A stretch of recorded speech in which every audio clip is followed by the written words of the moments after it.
Welcome back, everybody, to another session. We're doing some Chains that Bind this evening as we're missing Atlas from our main campaign. So we're going to bring in our newbie that joined last time we played, and Radagon and Val. So I'm going to do the recap from episode 8, get you guys up to speed, and then we'll jump into what these numbskulls are going to do next. So Val and Radagon, with Oriel in Val's pocket, headed back to town from the Forest Temple, deciding to visit the Fight Club for when Scar is with them. Sorry, didn't want to fight at the Fight Club, left to wait until Scar was with them. As they headed southeast towards the town, they seen smoke rising to the south and decided to head towards it. About halfway towards the smoke, they came across an old gnomish man named Gar. As the conversation started, the group heard someone coming from the south. A muscular, brash halfling stated that he'd been sent by Mr. Silverstrum to lead the group. Skeptical of this, Val showed some aggression and caution towards this new arrival, to which he seemed unfazed. Ro Chi and the group had a long conversation about plans and each other, as Gar listened and made beverages for all. Ro had explained that he didn't care about the group, but their means to an end. That something related to Radagon's kind had struck him with strange wrist bindings that he had promised he may get assistance with if he helps the group achieve Magnus's goals. After some time, Gar tried to initiate some trade, but it seems the group didn't have anything of a special importance to him. Not until Val showed her soul knife ability, and Gar immediately changed to a more serious tone, asking how Val got the dagger. She lied, saying she was born with it, and Gar persisted to ask where she got it as he packed up his things. Val was not giving him any further information. Gar said goodbye immediately to the group and disappeared. After sleeping through the night, Thro keeping watch for most of it, the group decided to check out that strange door that Oriel had found under the land that accessed through underground waterways. She guided the group to the river's edge, and they started towards the underwater entrance. Along the side of the bank, they came across an illusion of some sort of goblin in robes washing his hands at the edge of the water.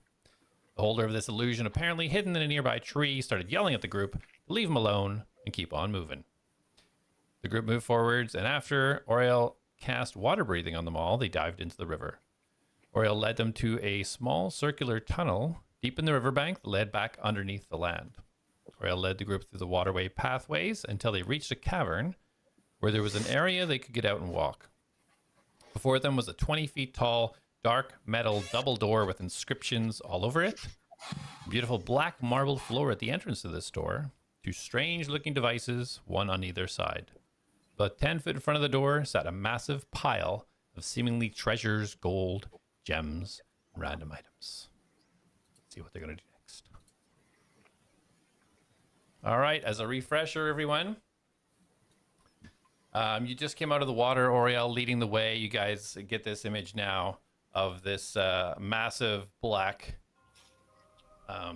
metal gate. You can see inscriptions, and up above it, you can see that's where the ceiling of the cave continues. It's about 20 feet high. As you guys get out of the water, Oriel leading the way behind Radagon and Val, and just up the rear is Ro. What are you guys doing? Taking as much gold as I can take. So you're scooping up some gold? Yeah, like Val is gonna run and like Scrooge McDuck dive into the pile. Okay, what's everybody else doing? What's everybody else doing? Radagon is going to walk up to the door and just kind of try to take it in and see what he can gather from this door. Okay. And Ro? I am going to stand back and watch these two idiots trigger something. Okay.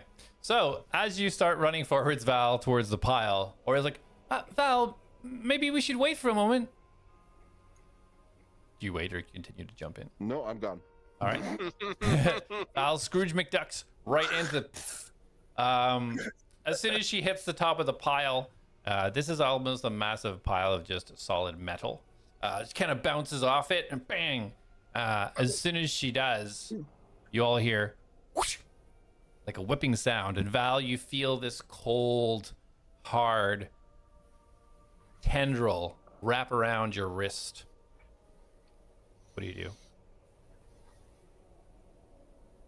Can I see where it's coming from? You all glance up and you see now above the door this mound of, it looks like rocks or kind of stalagmites off the ceiling. And this strange stone tendril has shot out and grabbed your arm from one of these outcroppings in the ceiling. You said it's made of stone? It looked from where you are, it looks like. You can roll Like I mean, the tendril that's wrapped around me is made of stone. Like, yeah, it's wrapped around. As you look at it quickly, you can see it looks like stone, but how it moves is like flesh. okay. Rochi laughs as you see it happen. Val, are you okay? I mean, it hasn't hurt me. I don't know what it's doing though. This is probably an offering. Perhaps we shouldn't mess with it. And Oriel starts to back up. I'm gonna take a gold piece out of my bag and drop it in the pile. Okay. As you drop the gold piece, you feel the tendril just slowly unravel from your wrist. You see it just kind of like right back up into the ceiling. Oh, good thinking, little one. Perhaps we don't touch that for now. Okay. I want to investigate as much as I can, just by like looking. Does it look like there are openings in the ceiling or anything? Like anything that came out of? Okay. So as you take a look up there, Radagon, you said you were approaching the door, right? Yeah, Radagon is going to not like go towards the gold, but he's going to go more directly like up to here. Okay. So, roll a perception while you're up there. Unless you want to check out something specific while you're there. My perception is a natural 15. And I guess I want to take in, I guess, everything as a whole, but then he is going to look to these devices. Okay. So yeah, you see as you look forwards at this, the door, the engravings in the door, it looks like you see an image of kind of four paladins, kind of pointing towards the center of the door. You can see like shield up and sword raised, and they're both positioned, two on the bottom, two above, both positioned, kind of pointing towards it. At the very top middle of the door, kind of where the centerpiece is, at the top, you see this strange looking sort of elongated skull with large teeth extending down over the bottom jaw. And then the devices you're kind of standing beside, you recognize these from Moriel explaining what she tried to do before. It's some sort of strange device with kind of almost like a central hole in the center.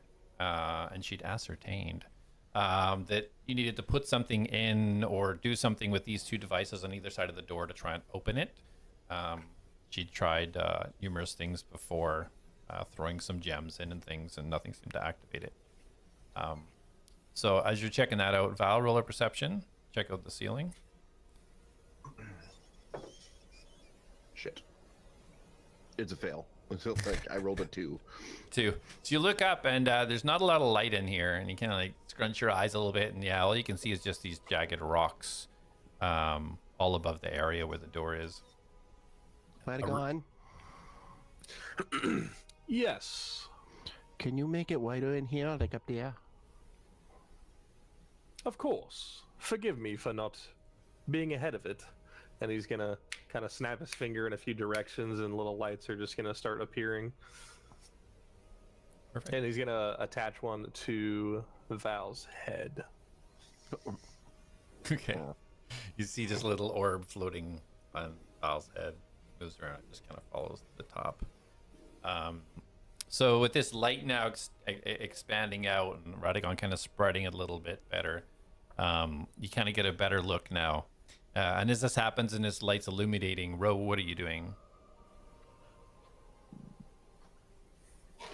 You're muted. I am going to maneuver myself a little bit closer, but still cautiously just watch what these two are up to. Okay. And Aurel's doing the same. She's kind of like, she's just kind of following Ro about 10 feet behind, just keeping her distance. Radagon is going to turn. Miss Oriel, you said that you tried a few ways to open these doors. Did you insert something into both of them at the same time? No, I didn't. I just tried this one, trying to put something in and see if I would hear anything disengage, and I didn't. I'd put my hand in there, I'd put items in there, nothing seemed to activate it. And Radagon is going to look to Val. Miss Val, would you be willing to go stick a blade in one of these as I do the other? Okay. And So- Radagon is gonna like kind of open his pouch up, and he's gonna pull out a little cloth, and he's gonna unwrap it. And inside of it is just a really crappy looking dagger, and he's gonna flip it around, and he's gonna stick it in the hole. Okay. So Val, as you were kind of like looking up, trying to get a good look at this thing, and now that Radagon lights it up, as you get yourself out of the gold pile, you can see now these rock formations. They look like almost spiky rocks, but you can see almost identical patterns. One huge chunk above the left-hand side of the door, and one huge chunk above the right-hand side of the door. So these collections almost look identical. Now, the chunks, when you say on the left and right, are they directly above those things on either side?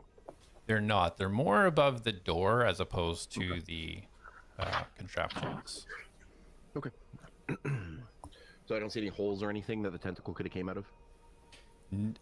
You seen this tentacle when it retracted? You seen it go back into a spike.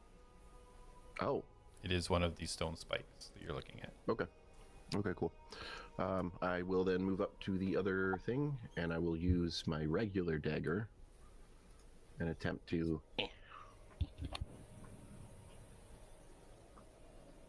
Shove it in the hole. Yeah. Okay. So I yeah, wait you for both kind of Radagon, like to do his too.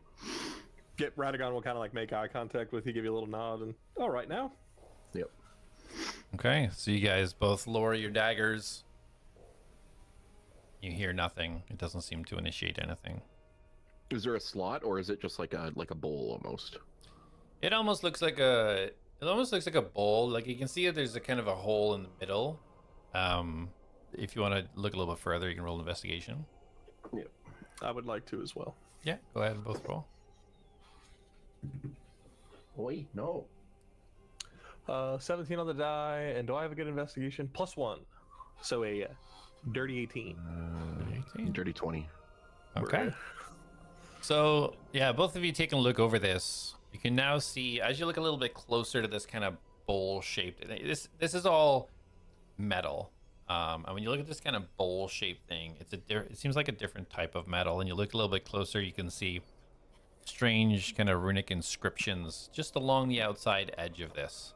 And you're looking in, and you kind of just see blackness inside. You can't like kind of see anything inside that hole, but you do see some sort of magical runes inscribed there on the outside of it. Are they in any kind of language?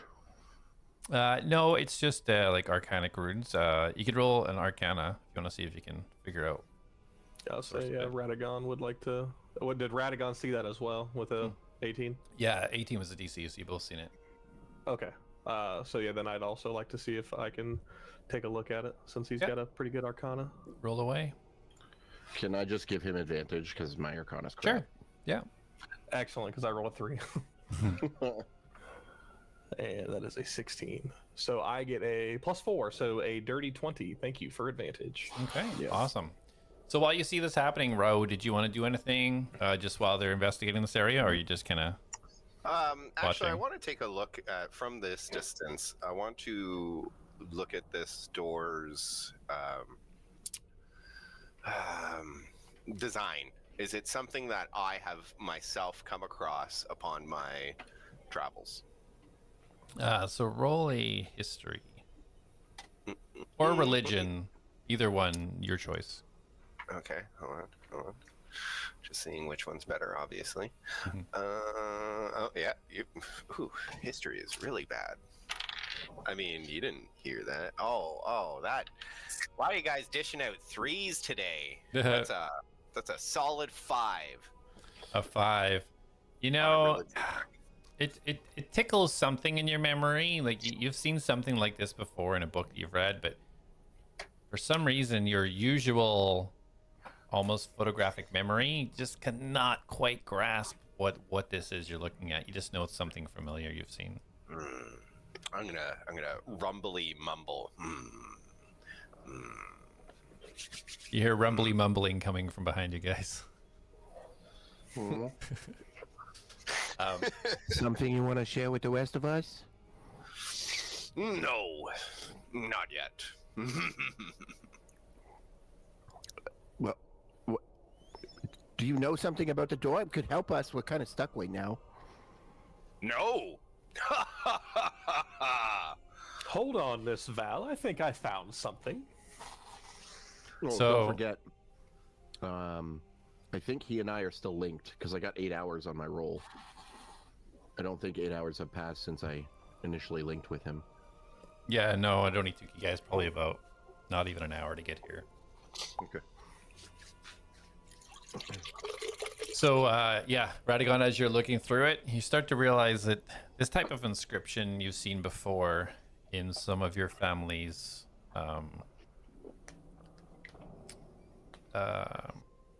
We'll say like areas of protection. But you realize this to be divinity, some type of divinity type inscriptions. And you recognize it to be in the structure of a lock. Did Val also see the paladins? Like, do I know they're paladins on the door? Now that you're close enough, you would see it from there. Yeah. Radagon, this is obviously psychically. Do you think these represent the 4 paladins that sealed your great-great-great-great-great-grandfather away? Don't assume that we're completely related, but it makes sense. Or perhaps it's part of that order that Mr. Francis hails from. Fair. All right, well, any This idea? is a lock of some sort, but I'm not entirely sure. I'm getting some sort of a divinity feel from it, and I don't really see myself being quite divine. Do you have any items that might be? I can't imagine what this looks like to the group. We're just standing over the Standing thing there. silently. Yeah. Or it's like, so any ideas? Oh, Well, I'm a bit Mr. stumped. Francis isn't here, and I feel like if he was here, he might know a little bit more about this. Where is he? He set out on a task for himself, sent to him by Mr. Magnus. I want to go back to the pile of stuff. I don't want to touch anything. I just want to like look over and see if I can see anything that matches. Like that looks like it would fit. Maybe has the same carvings on it. Okay. Okay, so roll investigation. Big money, know where he is. 20. Natural 1. Ah!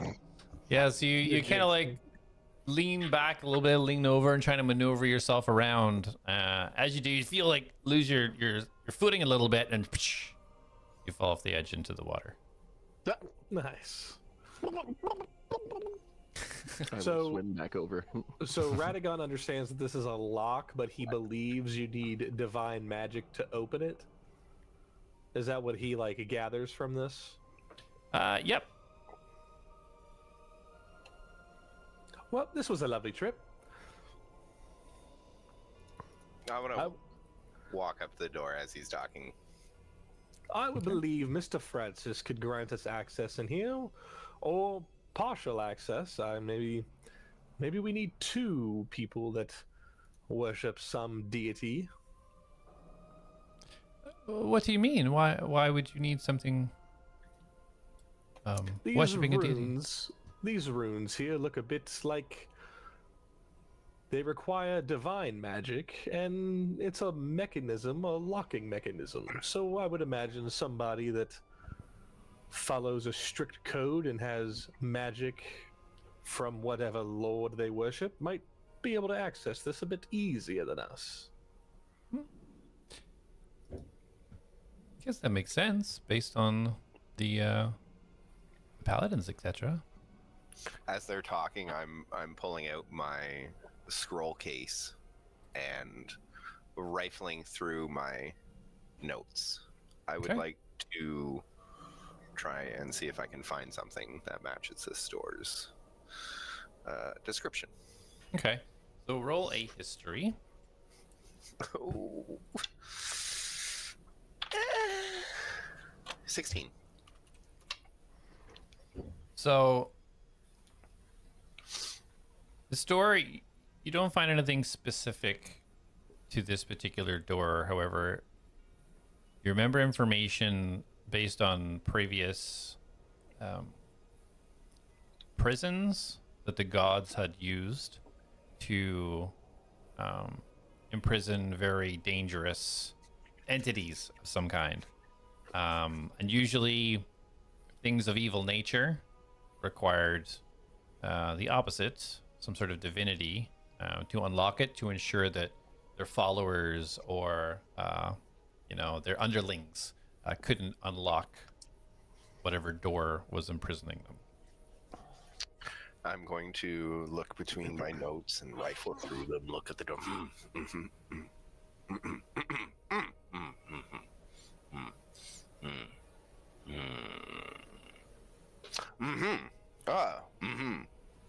Yeah, you need some sort of divinity to open this door. Wow, it's almost like it's exactly what Latagon just told us. Yes, but does Radagon know why you need divinity to open this door? So why not start with that instead of telling us what we already know? I laugh boastfully. I really Telling don't thing. get this. Talk about calling the kettle black. I don't think that saying means what you think it means. Going on with something where someone knows first. So this door, divinity, do you know why it needs? No. Because on the other side is evil. Something of the opposite. Something dangerous. This is a prison door. Oh, 4 paladins on the wall, 4 paladins in the book. Maybe this is where they're holding him. Wouldn't that be grand just to let him out? I stuff my scrolls back into my scroll case. Radagon's gonna be like a little more interested now. Like he's kind of like, oh, Hold on, darling. Maybe I'm all for family reunions, but maybe we should learn a little more about him before we go breaking open a seal. what's not to admire about the one who apparently I draw power from? Not saying I get power from him, but I'm matching what he does. I thought I was original, just using my influence, but his was stronger. It became faith. Isn't that more interesting? Indeed it is. How do you feel about being someone's servant? Oh, I'm just the mastermind, not the one becoming the servant. Yes, but you don't know that he couldn't just simply take you over. Again, we need to learn more before we proceed. Oh, I'm sure you were this cautious when you got turned into a child and given blades that shoot out of whatever. I learned from my mistakes, and I'm trying to impart this wisdom on you. Well, I don't believe we'll be able to get in here without 2 paladins that are either forced to do it against their will. Pretty easy enough for me. So, Can you do 2 at a time? I am afraid to answer that, considering how you've spoke to me in the past. So I'm going to not answer that one. Can you mind control 2 people at a time? What makes you think I'm taking away... What makes you think I'm using mind control? You literally just said make them do it against their will, something that is easy enough for you. Okay, we're standing here silently. Yeah, They're going to be no. wondering what's going on. As these two are standing here silently, Yeah. I'm going to attempt something. Probably not going to work, but you know, I like to be inventive. So I am going to, as these two are standing here quietly, just frozen at my awesomeness of knowledge, I am going to slowly breathe deep. And I'm going to spend 1 key point and activate Hand of Healing. And I'm going to touch the top of the podium to see if it does anything. Okay. So you guys watch as Ro kind of focuses in, takes a deep breath. And just when you think his muscles like can't get any bigger, you just see him even expand even more, at least an inch. And as he breathes out, you see this this strange pale green glow come from his hand as he just reaches out towards the device. And you feel almost a tug for a second, Ro, but then it recedes back into your hand and doesn't react any further.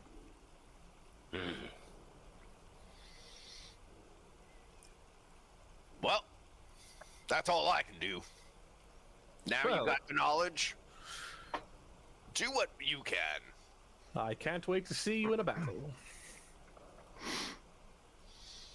Well, Oriel, I'm going to be honest. I don't think we can access this area. And I don't know if it has anything to do with this power you were talking about. If this is a prison, I'm sure you've heard the story of Alamor Arenadel. Have you not? Yes, of course. I just heard about it the other day, actually. Yesterday, in fact. And now I have this book that tells me all about it. And it just seems like this is a really weird spot that kind of lines up with the story. Not saying it is. I don't have enough evidence, but I know I can't get in here. What do Well- you need from inside? Well, aren't you curious as to what's inside? I make a sad chuckle. And I look down. Oreo, did you say that the purple energy came down here? Yes, I believe so. From where I've seen it go inland, I'm pretty confident that it's in this direction. So maybe we don't open the door with the giant evil thing that's currently been infused with some kind of weird purple power. Because we are aware that the purple stuff made things go crazy in this campaign too, right? Because the wolves or whatever. You know there's something weird going on, yeah. The wolves are being controlled and stuff. Like we saw what it did to the wolves. Yes, if but there's- there were wolves, and it was easy. Yeah, but we don't know anything about that purple stuff either. Why are you so, like, you're normally so cautious and smart. Why are you being so wegwis? Because anything that is giving an edge in power is worth investigating. But it might not give you, you don't know anything about this guy. What if he takes your power? Then I'll get it back. How are you going to do that when you're powerless? Ask for it. Work for it. So you'll become a servant, like you said you wouldn't want to do. Oh, Oburn. not really how it would be. You get your power and you work for someone stronger than you, and then you, I don't know, kill We're them, take it talking over. about a being that super powerful, 4 super powerful paladins had to sacrifice themselves to defeat and seal away. And you think that you, and I'm not even saying that you're weak or anything, because you are slightly impressive, but we, none of us, are the equal to even one of those paladins. Paladin or not, it's kind of easy to beat a paladin when they walk themselves off of a building and die. So- Regardless, I see what you're saying. I don't believe we can get in here without at least Mr. Francis's help. I mean- say it's worth coming back. The reason why I was trying to get in was, even knowing the story, how he was bound. I would assume if he was free that he would have just got himself out with the power that he had. But his bindings are, from the research I did, I don't see any chance of him getting free. Well, if these are magical locks, as they seem to be, I don't think any of my magic could open it. Well, as I mentioned, what I was going to investigate next was the graveyard above, because it seems to be in position with beyond this door, just but up above. That was going to be my next stop if you all didn't come to check this out. Well, I think I'm that's okay a good with place to going. start. I would like to. I'm intrigued now. Do you Don't- guys think we can break those things above the door?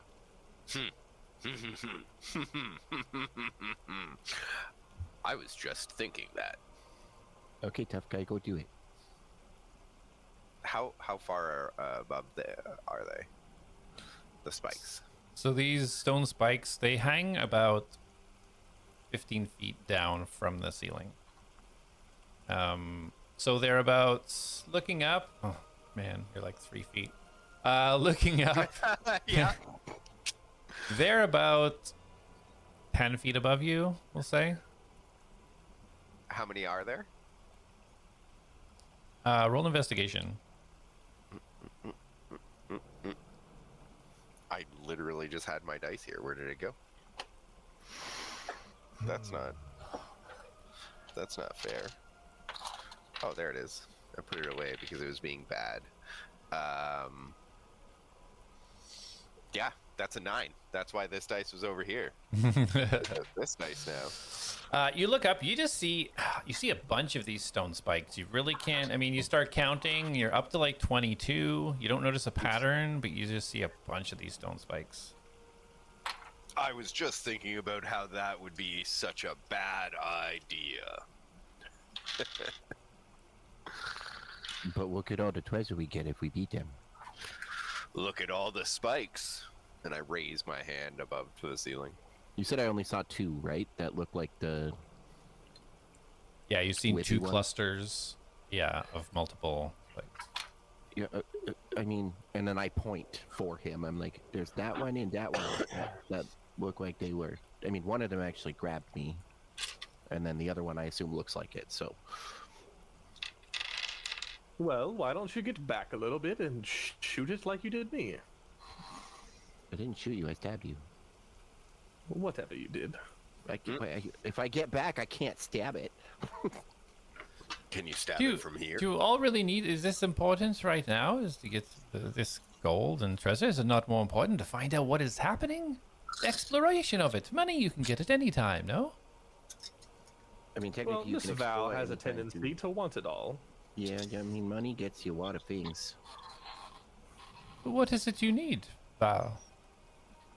I don't know. I haven't found everything yet. But I would like to have the money so that I can have the things that I want. I'm just, if What this are is... the things you want? You can't buy. She rolls her eyes, and I'm gonna throw my soul dagger at one of the Stalactites. tights. Stalagmites? No, mites Okay. are the ground ones. Yeah, I think mites are the ground ones. Mites are the ground ones. It's the only one. Okay, roll to attack. Oh, yes. I really wanted that number too, but that's still okay. And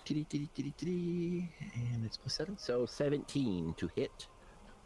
Okay, so as you kind of like focus your energy and you flick your wrist out and you feel sure it's hit, but you see no movement from it.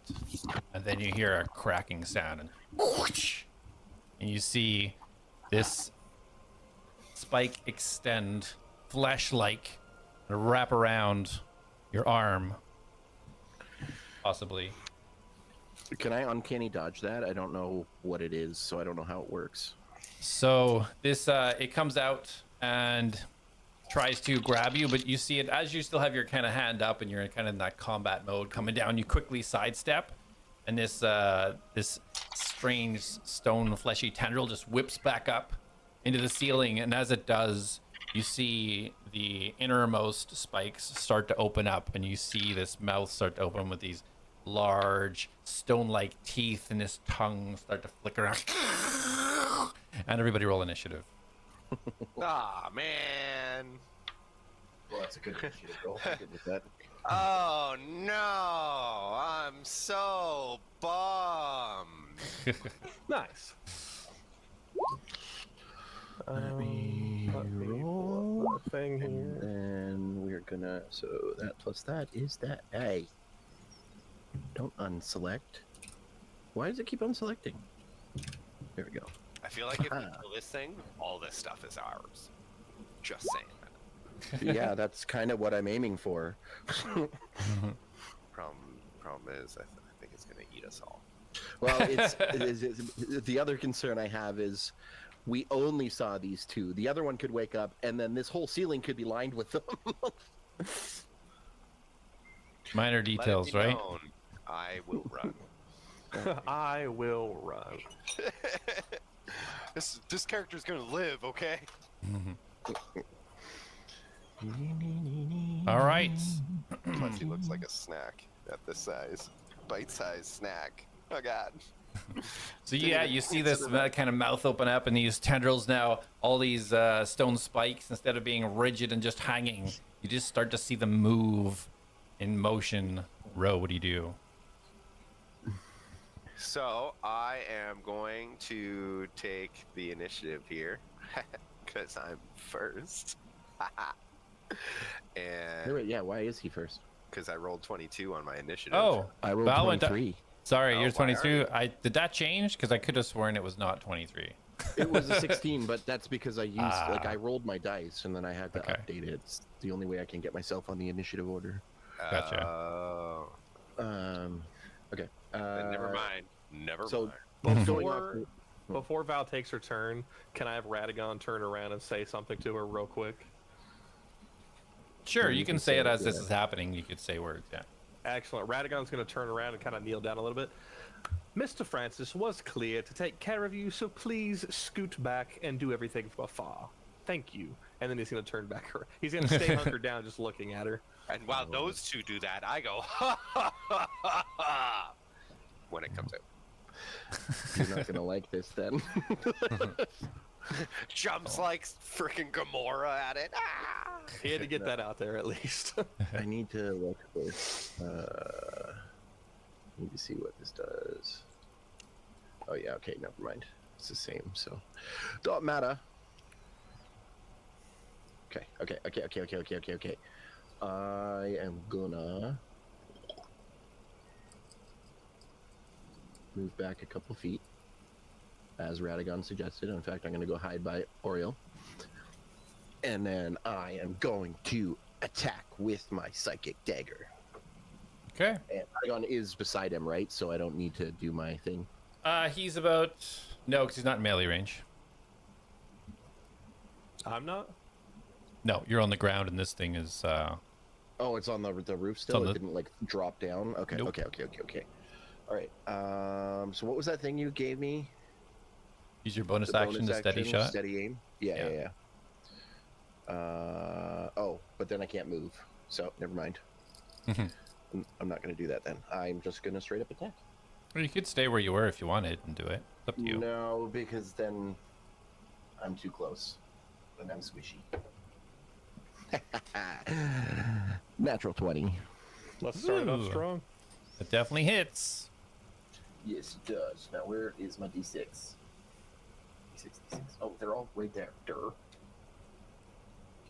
Oh, I want this D6 in there. But I don't get sneak attack, right? Because there's no one in anything. That's right. Even in melee range, am I in melee range? Nope. So that will be 5 damage. Okay. Or 5 plus damage. 4, sorry. 9 damage. 9 damage. And then I will Actually, so just to clarify, because I may change my movement a little bit, is this like a little ridge? Like, does it go down into the water? Yeah, it does. Yeah. It's only so I'm like gonna- 2 or 3 feet. Like it's a gradual kind of into the water. That's what I want though, because I want to go down in there and then like hide. So I'm gonna bonus action hide, but like under the ridge here. Okay. Yeah. I'll allow that. Okay. And that's my turn. Okay. Roll a stealth.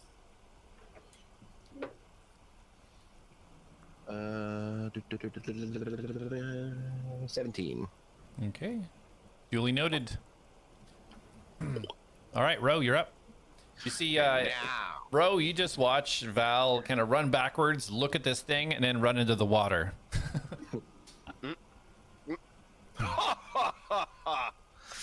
And I face this crazy thing 7 feet away from me, basically. And I'm going to... Okay, I'm going to jump at him. Okay. Spend a key. Okay.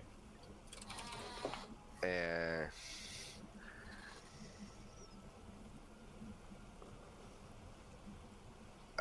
technically, I'm going to be spending 2 Right. key points here. Yeah, so first key point I'll use as I take a deep breath in. And I can jump. And I'm going to attack with Fury of Blows and make 2 unarmed attacks against him. Okay, so make your main attack first, and then your Fury of Blows. Oh, okay, yeah. Yeah, because that's a bonus action. Yeah, I see that. And before you do that, if you could roll a acrobatics for me.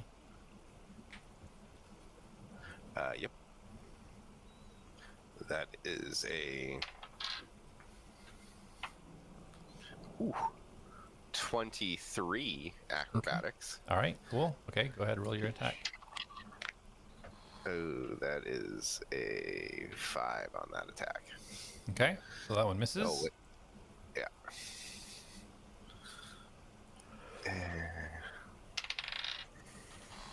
And 17. Yeah, 17 for the bonus attack. 17 Sorry, misses that as would be well. the flurry of blows. The flurry, yeah, that one misses. Oh, Colin, Yeah. add an additional 6 damage because it was a nat 20. Oh, yeah, the So double. I- Okay, yeah, Yeah. gotcha. And I was then gonna say 9 seemed kind of low. does the flurry of blows second attack, is that all in just that one roll, or do I roll that? You roll a second separate attack for it. Okay. That is a 12. 12, okay, that also misses. So you guys see Ro, he kind of like takes a deep breath, centers himself. You see him run, he kind of like hops up, uses his left leg to pivot off the little mechanical device towards the door, and you see him put both feet on the door and then spring up. He does a roundhouse kick, and you see 2 fists go flying as these tendrils just dodge out of the way as he lands on the ground. Exhale. Does he laugh again? No, I exhale. I exhale. Little did you know he was holding his breath during that entire encounter, just centering himself for the next attack. This is one small step. Get it? God, I'm so good. All right. So, yeah, as this onslaught of attacks come towards this strange entity in the ceiling, Val, you can see from your position looking up, you see the other one beside it. Does not seem to be moving currently. It seems to be stationary where it is.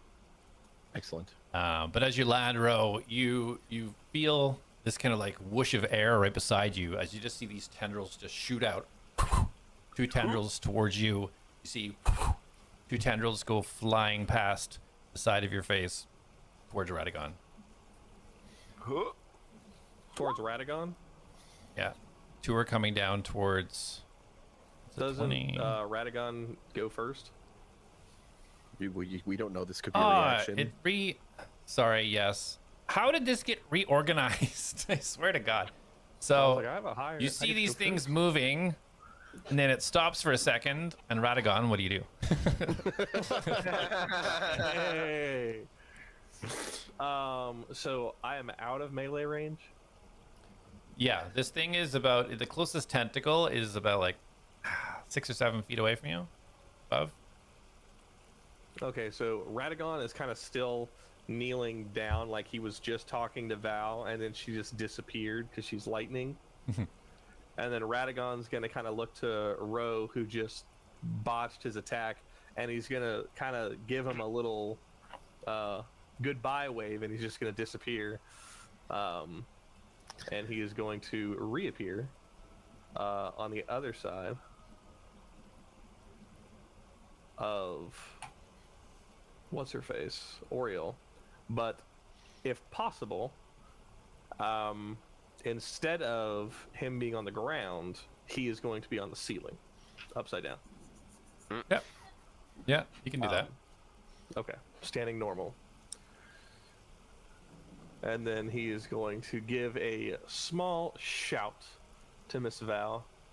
What a wonderful idea! And then he's going to hold his hand out in front of him, and you're going to see two, like, orbs of black light appear on each side of him, and then they're just going to both beam out right towards this thing, and he's going to cast Eldritch Blast twice. All right, awesome. First one is an 18 plus 6, so 24 to hit. 24 hits. And the next one is a 4 plus 6, a 10 to hit. Which does not hit. Big sad. And we're whipping out good roll. 8 on damage. 8 plus 3, so 11 points of force damage.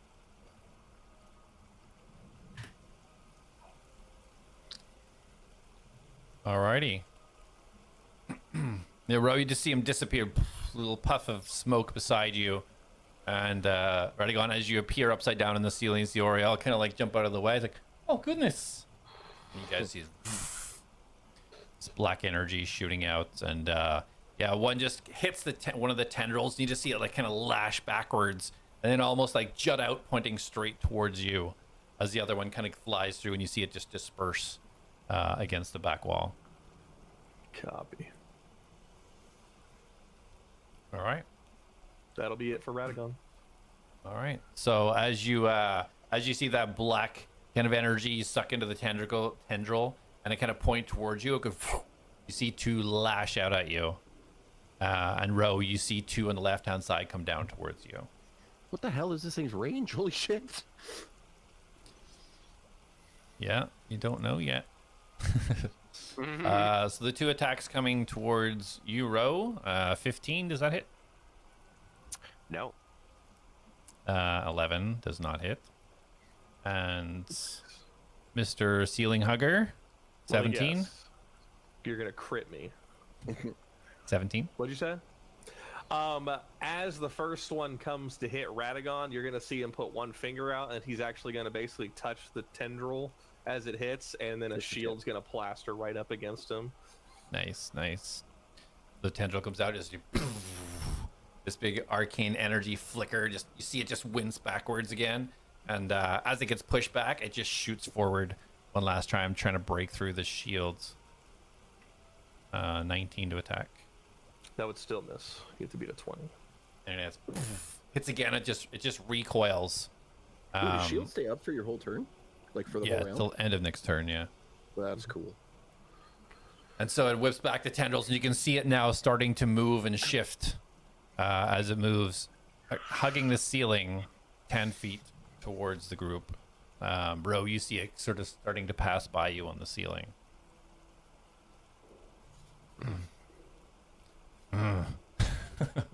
This thing's got quite the reach. Maybe we speed this up and don't wake up any of its buddies.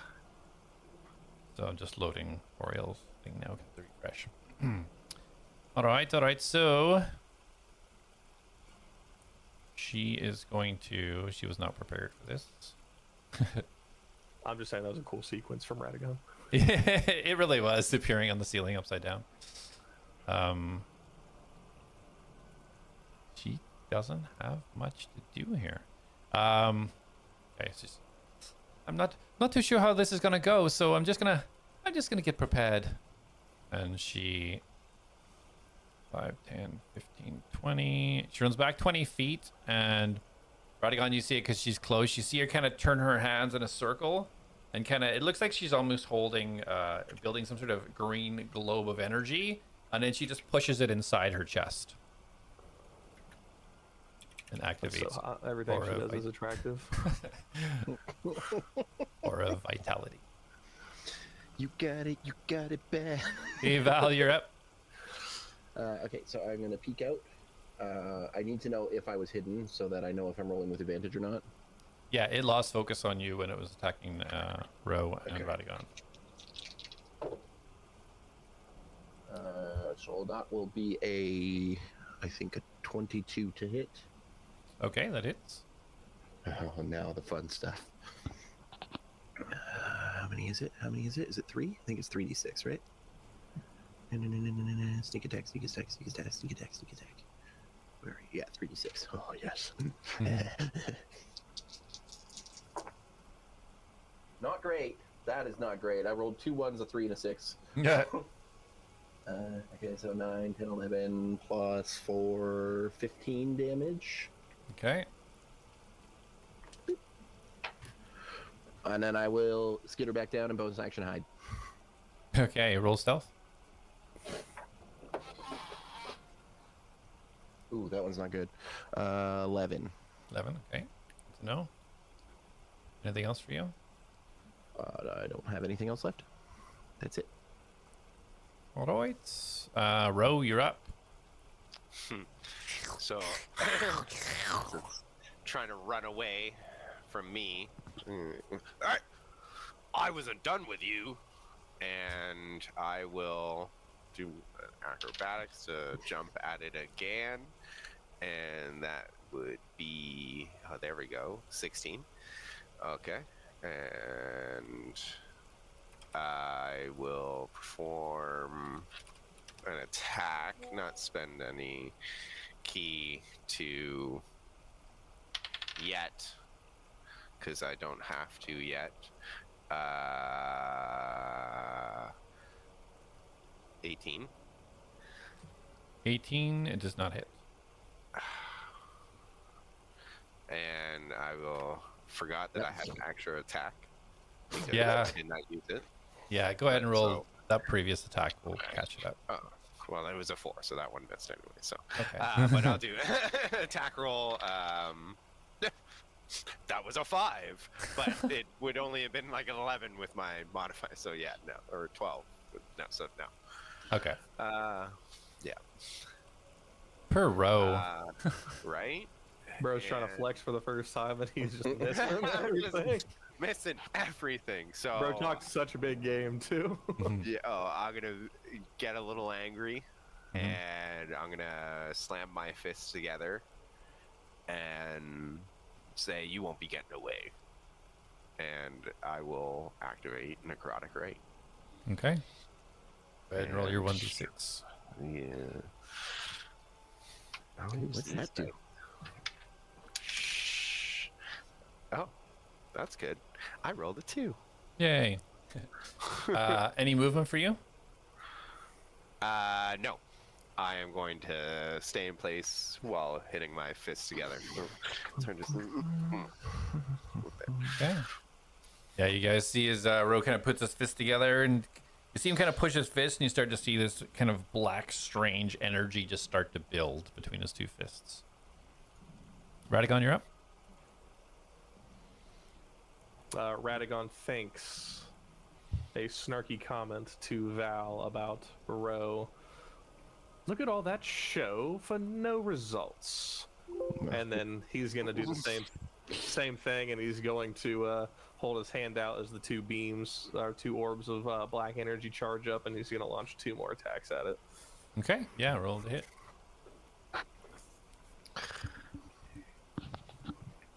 Ro just hears a small giggle from beyond the money pile. Does a natural 1 hit? Natural 1 most definitely does not. Oh, okay. I figured I'd ask, you know. Does another natural one? Wow. Oh, That one's in a row, bro. Oh, that's what you get So- for talking shit. Yeah, I was gonna say, I tried. Val, as you hear this So comment, bad. as you hear this That's comment in your hilarious. head, and you see the smile from Radagon upside down on the ceiling, and he flicks his two wrists out, and as he does so, he puts a little bit too much power into it, and kind of shoves his hands forward as he backflips and lands on his back on the ground, losing grip on the ceiling. Oh, lovely. You are now prone. This is gonna suck. Can I use my movement to stand up? Yep, half your movement gets you Okay. up. Yep. All right. I will stand up, and then we'll go ahead and stand in front of Oriel, and actually, like, legitimately in front of her. And Okay. then that will be Radagon's turn. He's like, "Oh, Radagon, are you okay? That looked like it hurt." I'm fine. I'm fine. Don't worry about me. Are you okay? As he just Expression. fell like what 10 feet. I was like, oh. He's like trying to stretch his back, like. Yeah. She's pretty sure she heard an old man bone crack when you landed. Old man. All right, That'll be so it for Radagon. okay, cool. So this thing above you, Row, as you're taking multiple swings at it, it loses track of Val as you kind of slips down, and it turns its entire form towards you, and you see this mouth open up. It looks like the mouth's gonna rush at you, but instead you see these 4 tentacles come out from either side, almost arch outwards, and then all 4 just go towards you. Good luck. GG Roshi. 18.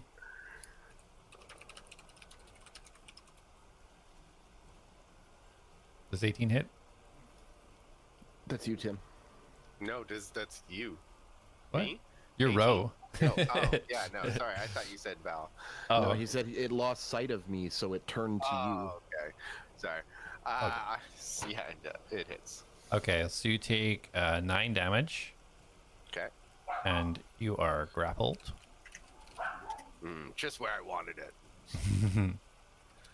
Wait, if it's Um, grappling him, does that mean that it's in melee range now? Nope.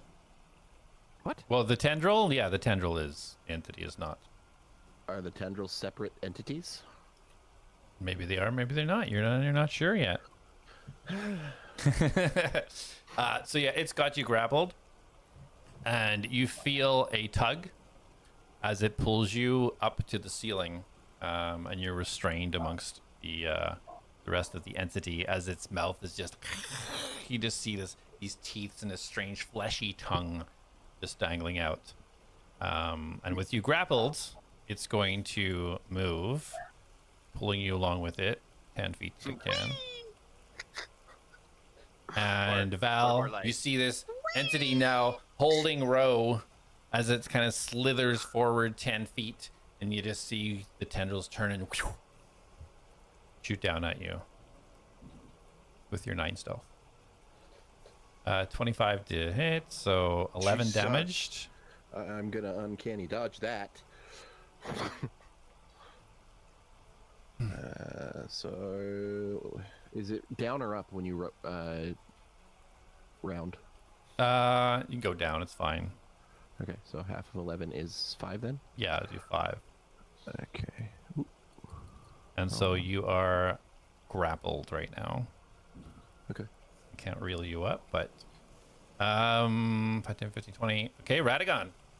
You see Roby scooped up. You see Val now kind of like pushed off this tendril as one shoots out towards you. As it cannot use 2 on the same person. 22. So How you many take. attacks does this thing get per turn? Looks like 4. Yep. Yes. So 22 to hit. So are you using shield or anything, or is it hitting? Shield would not it's- stop this from hitting. Oh, right. me. It's still up anyway because it hasn't come around to your turn, right? Oh, no, you did. You had your turn. Never mind. Yeah, I had it. All right, so it's only 7 damage. Shitty roll on damage. Good. But you are grappled. And for the final attack, Oriel doesn't have a chance to run away. Attack for 9. So as she sees Radagon get tangled up and she goes to reach out to try and help him, Tendril just flies back and retracts back to the entity. So Ro, you're now over here being held by the entity. As Radagon gets roped in. Well, this is fun. And that is the turn. So Oriel. What's the range on this? 30 feet. 5, 10, 15, 20, 25. Okay. So she's going to stay where she is. But Ro, you feel this kind of warm, radiant kind of glow as you see Oriel kind of reach out. She looks like she's trying to like almost cradle the side of your face with her hand, and you just feel the warmth. And you take 14. 5 points of healing. What? Oh. And she is not prepared with any ranged, so she is going to try and she's going to use her action to try and get Radagon free of the tentacle. Thank you. Natural 1. So using all her focus to get that healing out, and she switches over to try and help Radagon and just cannot get this thing free. Bruh. Val, you're up. So you're currently restrained. I thought I was just grappled because he couldn't pull me up to restrain me. Sorry, you're grappled. My bad. Okay. But because he's pulled Roshi up, he's in the melee range now, correct? Yeah, it's fine. Well, kind of. It sort of has. Yeah.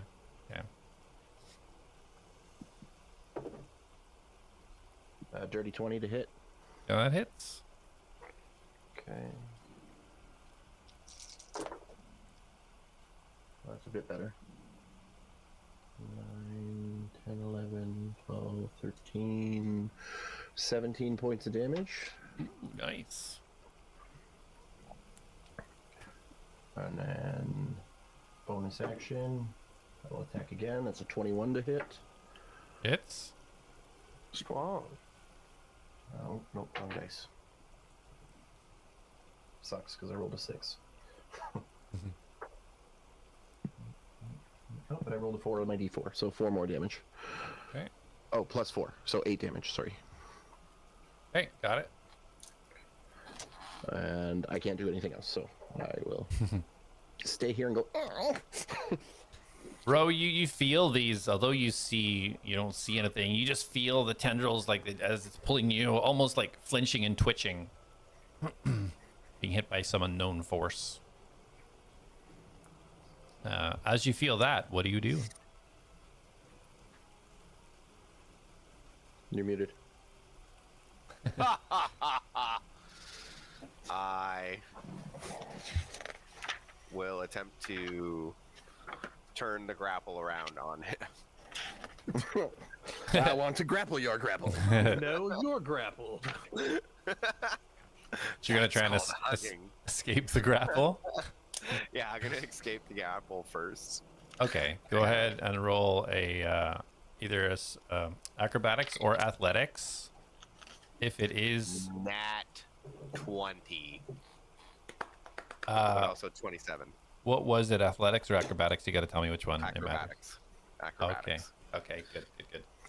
Yeah, so you just you manage to wriggle your way free and just use both your feet to just push away quickly from it. And as you land, you do a little somersault and you land, if you want to land, on your feet, or are you trying to stay up there? What at? I actually want to stray. I can't see your book, Jay. Oh, the words. Can't show it. See? There. Same font.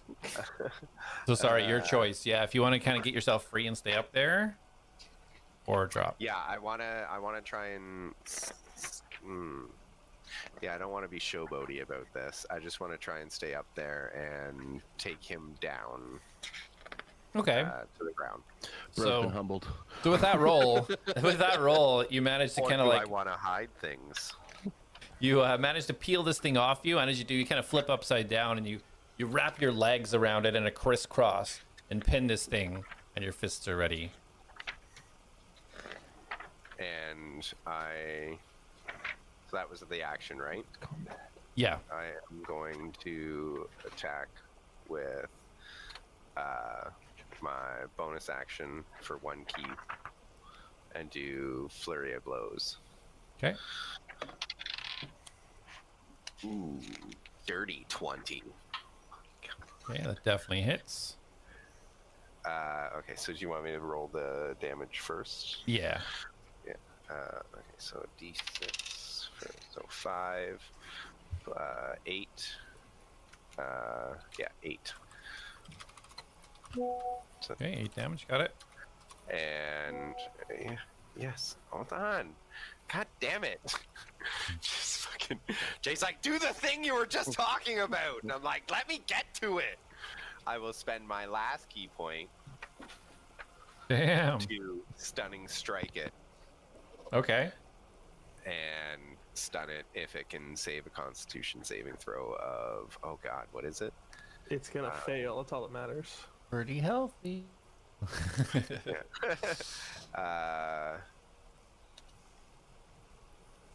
Doesn't. If Say. you just link it in chat, like your stunning strike, it should give everything that you need. Oh, okay. That is. Oh my god, where was it? Right there. Had it. There. No, it does not give it. I don't know why. That's weird. Did I put the formula for it in your bio or your notes in the middle? I sometimes do that. So all that is not here, I think even it's though I copied and pasted it. 8 plus your wisdom plus Proficiency. maybe. I thought I put it in. What a jerk.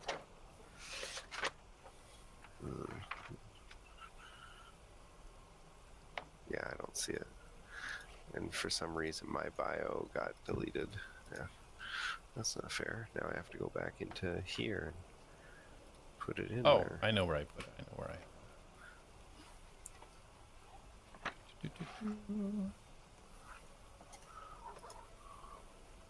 Where are you? There you are.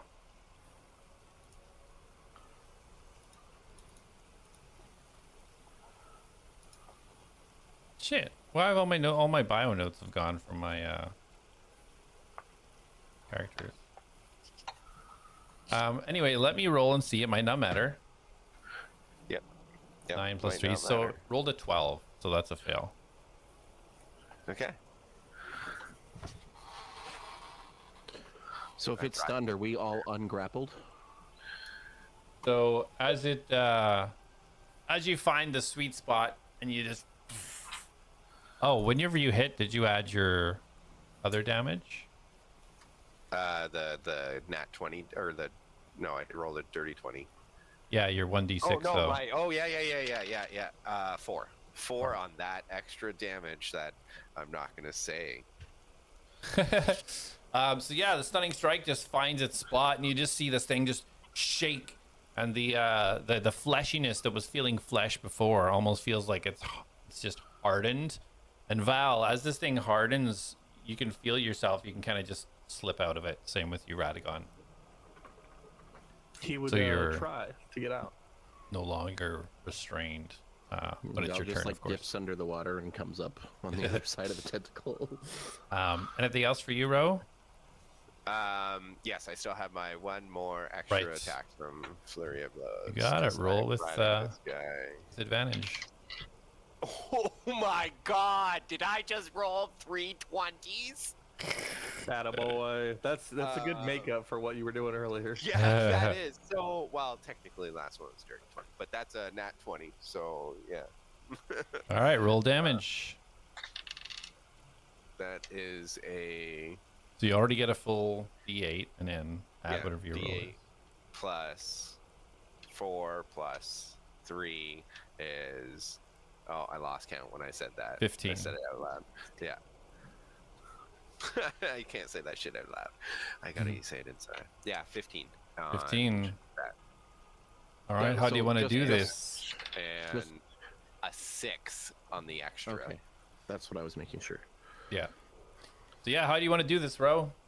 Yeah. Oh, Oh! deserved. So as it loosens up and comes falling down, and I see it kind of like, ooh.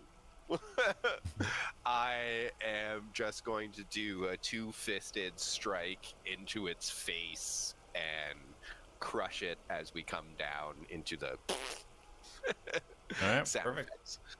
Yeah, so as you punch it and it kind of freezes up and you see it kind of lose its grip and start to fall, and you just come down slamming your two fists, almost just adding extra momentum into the ground. Like Gandalf just on top of the Balrog flying down.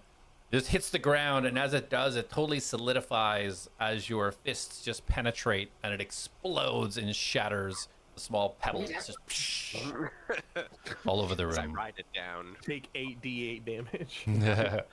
I splash into the water. I save into the water, right? Yeah. Splash. I'm clean too. And I ride it down, going, Roger! And you land delicately on the edge of the little crevasse there. Okay. And you guys are currently out of combat. Okay, when did you do picture- it again?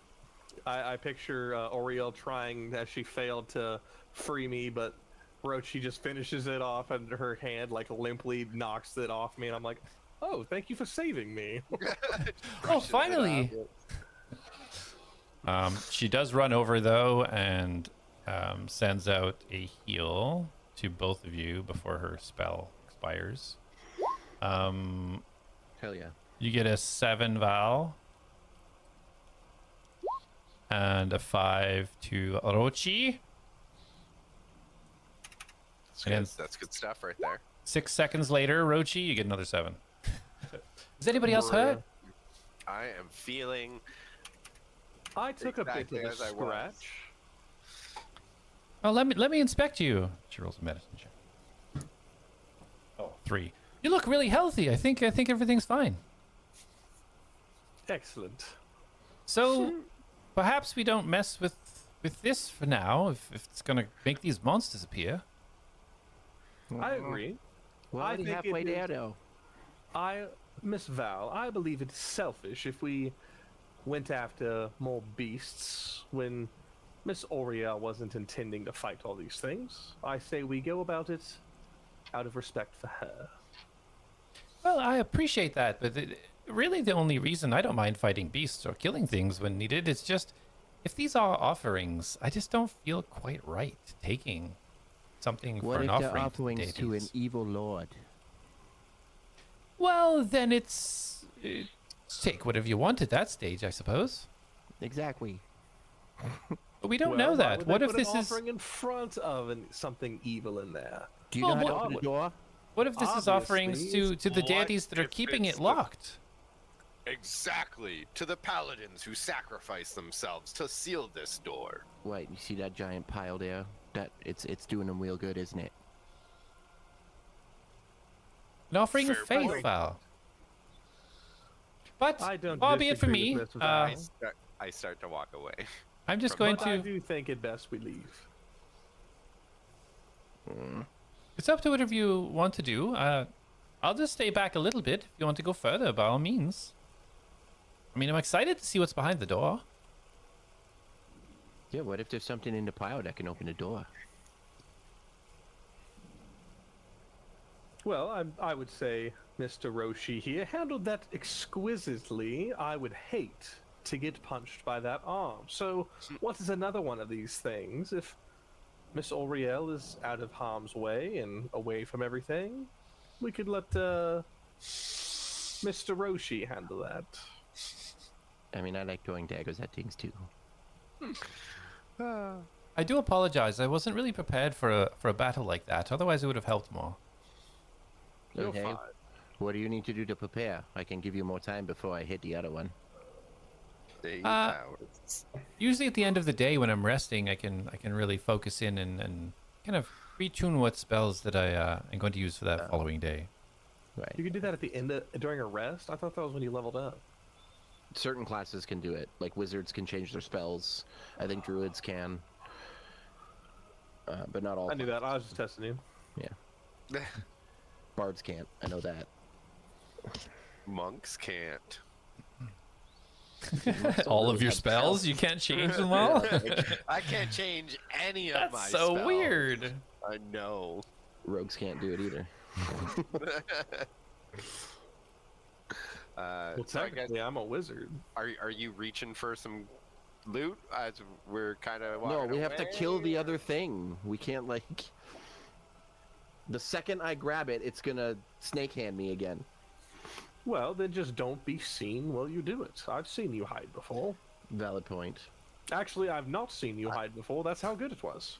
As I walk to the edge, can I see this underwater, or is this a pile of gold or just dirt? No, it's just dirt. I'm like, You would have Just seen throw it the when you're gold in the swimming water. in. Yeah. That's the way you swim, and you would have seen it. Okay, I'll see if that works. I'm gonna try and stealth. So basically, I'll hide where I was before, and I'm gonna try and just like pull any like gold off from the edge here. Okay. Roll a stealth. 16 plus a million. Yeah, 16 plus 7, so 23.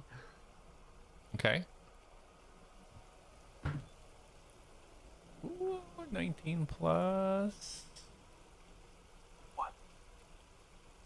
-3. 6. Oh shit. Okay, So I'm gonna use one of my soul points to re-roll that. okay. yeah. Gonna need a higher roll, are ya? Yeah. 19. Fuck yeah. So 26. Wait, did you also get 26? He'd be Yeah. a 25. I got 25. Yes. Sorry, who got 25? Yeah, so as you go to reach up and you keep an eye on this thing, and you feel like it start to move, almost peel away where that kind of face is starting to open. So you stop for just a second, and then it just kind of closes up. So you're going to try and take some of the loot? Yep. Okay, go ahead and roll a sleight of hand.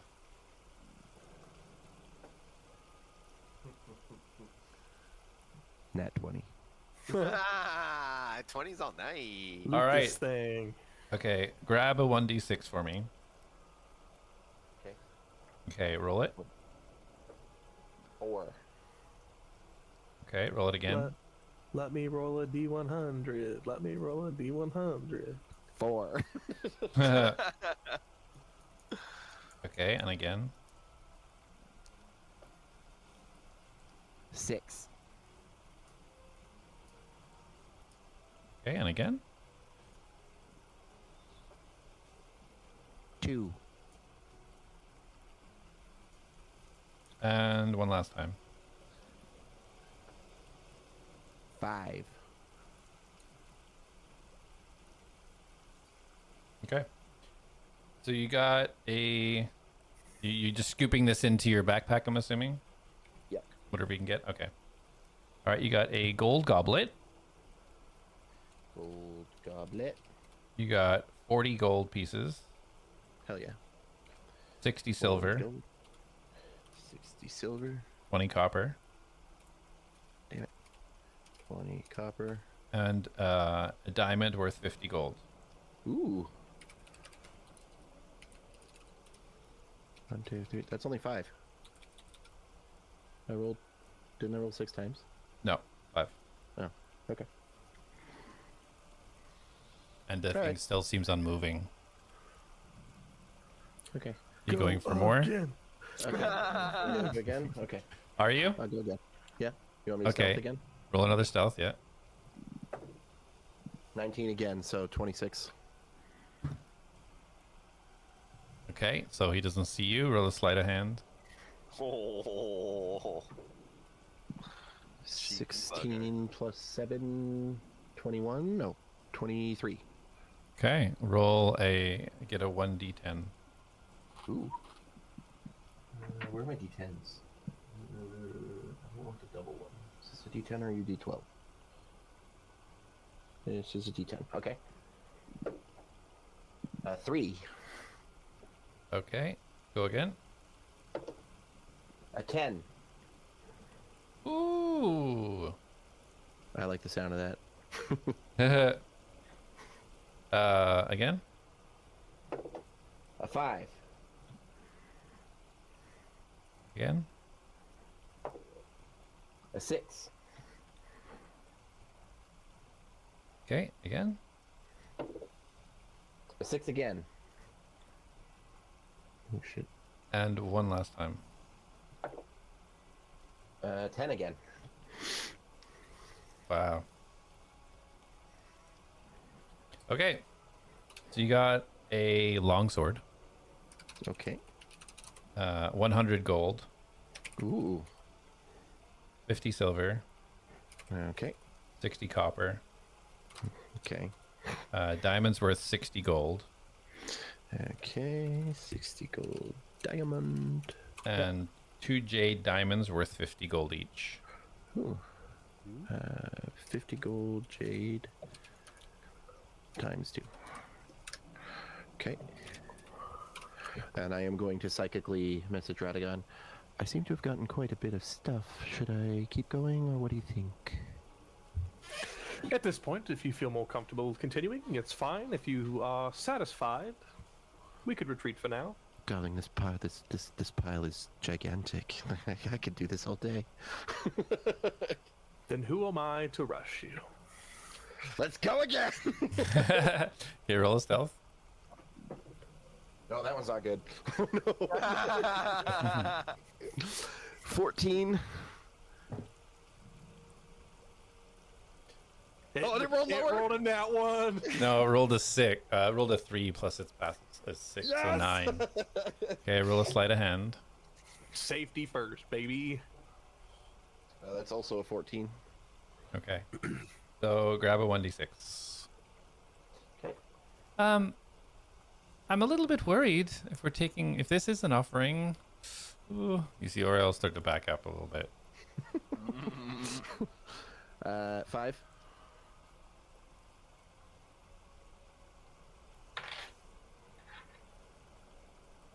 Okay, go ahead.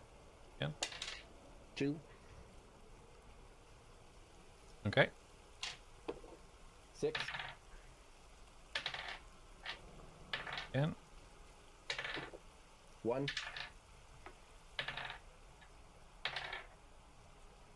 And then one more. 6 again. All right. You ready? Yep. 500 gold, Oh my god, yes! Okay. 20 silver, Yeah. 60 copper, Yeah. 10 gold diamond, Okay. and a breastplate. Plate. Okay. Plate mail. Yeah. Alright. Okay. Okay. Good. So as you put the final piece in your backpack, you can feel that you can't keep yourself buoyant. You feel yourself push under the I'm water. good anyway. The 500 gold, that satisfied me. I'm happy. So Well, just the physical weight of all this. I will start swimming, and I will kind of like message Radagon. All right, darling, let's go. I don't want to push my luck much further. Understood. And Radagon will follow. We're leaving. Shall I lead the way that we came in, or did you want to check out the other area with the crazy fish? Let's go wherever you would like to lead us. Safety is best, I think. Just leaving the way we came. That works. Very well. And you see her kind of leap off, and she has this little form, almost like looking like a dolphin, as she kind of just hardly any splash as she enters the water. Bloop. And we still have water breathing or whatever. Yeah, 24 hours. All right. So yeah, Radagon will. Doesn't matter for Radagon, but I forgot. He doesn't- yeah. He'll get down in the water and get it moving. All right. Everybody else going in, following suit? I'm in the water. I didn't actually get out. I know. Yeah. You don't have a choice. You're gonna need help out of the water. I would like to try to roll a swift dive as elegant as she did. Yeah. Go ahead. Roll an acrobatics. This dice is hard to read. I switched it out for my Spanish dice because I felt dirty about 320s. 8. Wait, no. 12 plus. Yeah, 19. 19. Yep. So as you see Oriel kind of like running a little bit to do this dive, you quickly match in tandem her steps. And as she jumps out and takes this form, you mimic her form perfectly and both dive in exactly at the same time with just a bloop bloop in the water. She just looks over at you with this big smile on her face, looking very impressed. You like that Radagon, huh? Radagon is not as interested as Luke is. Okay, so as you guys start swimming out, you see Val is lagging behind a little bit. As you guys make your way Possibly towards the exit. sinking? She can hold herself up, but she's having a hard time keeping up to the speed. She's about half speed right now in regards to the rest of you. So she leads you out towards the entrance.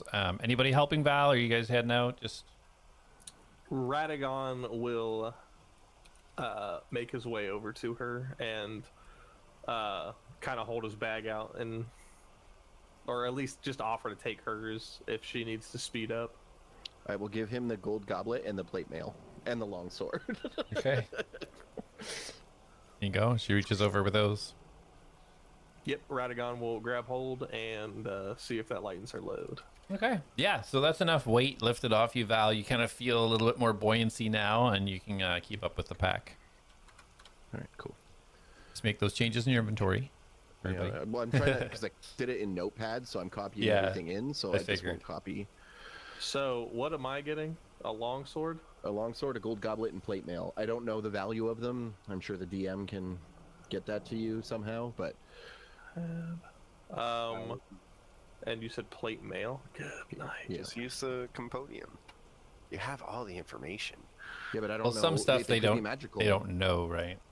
Oh, yeah. And For- Val, yeah, doesn't know the. Just for, I think it would be funny. Would it be okay? Because I know sometimes it takes a long time to put armor on. If just like Radagon, like half cockly, like poorly puts this armor on, and then it's like swimming up instead of like holding all of it, like or like stuffing it in his bag underwater. I just would like him to like casually put it on and just swim out.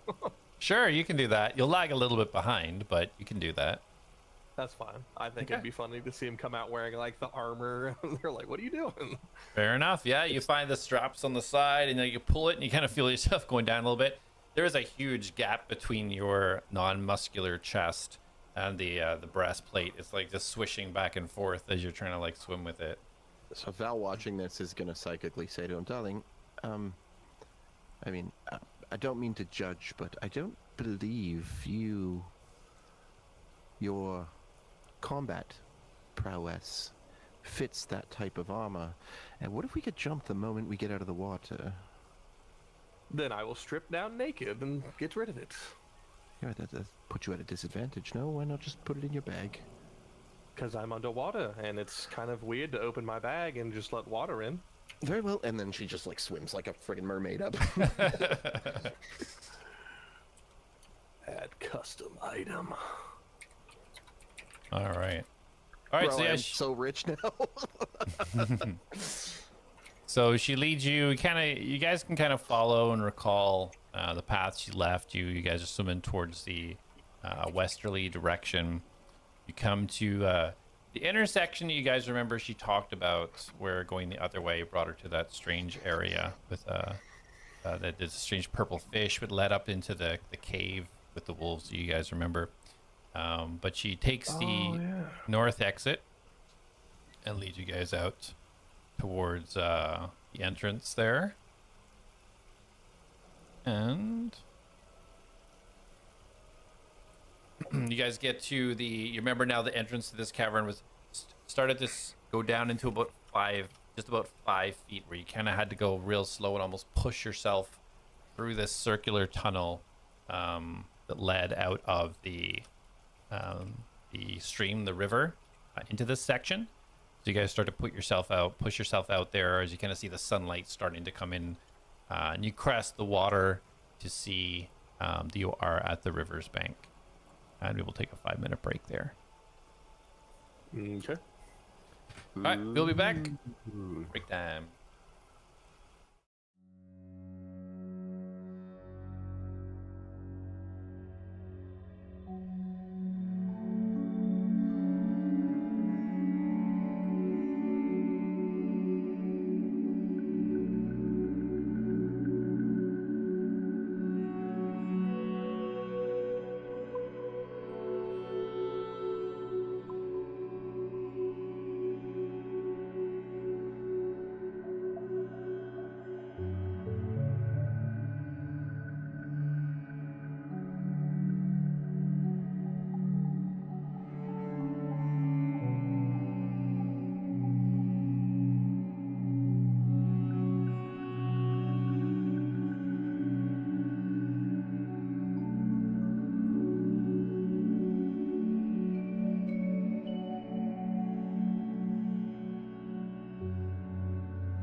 Welcome back, guys.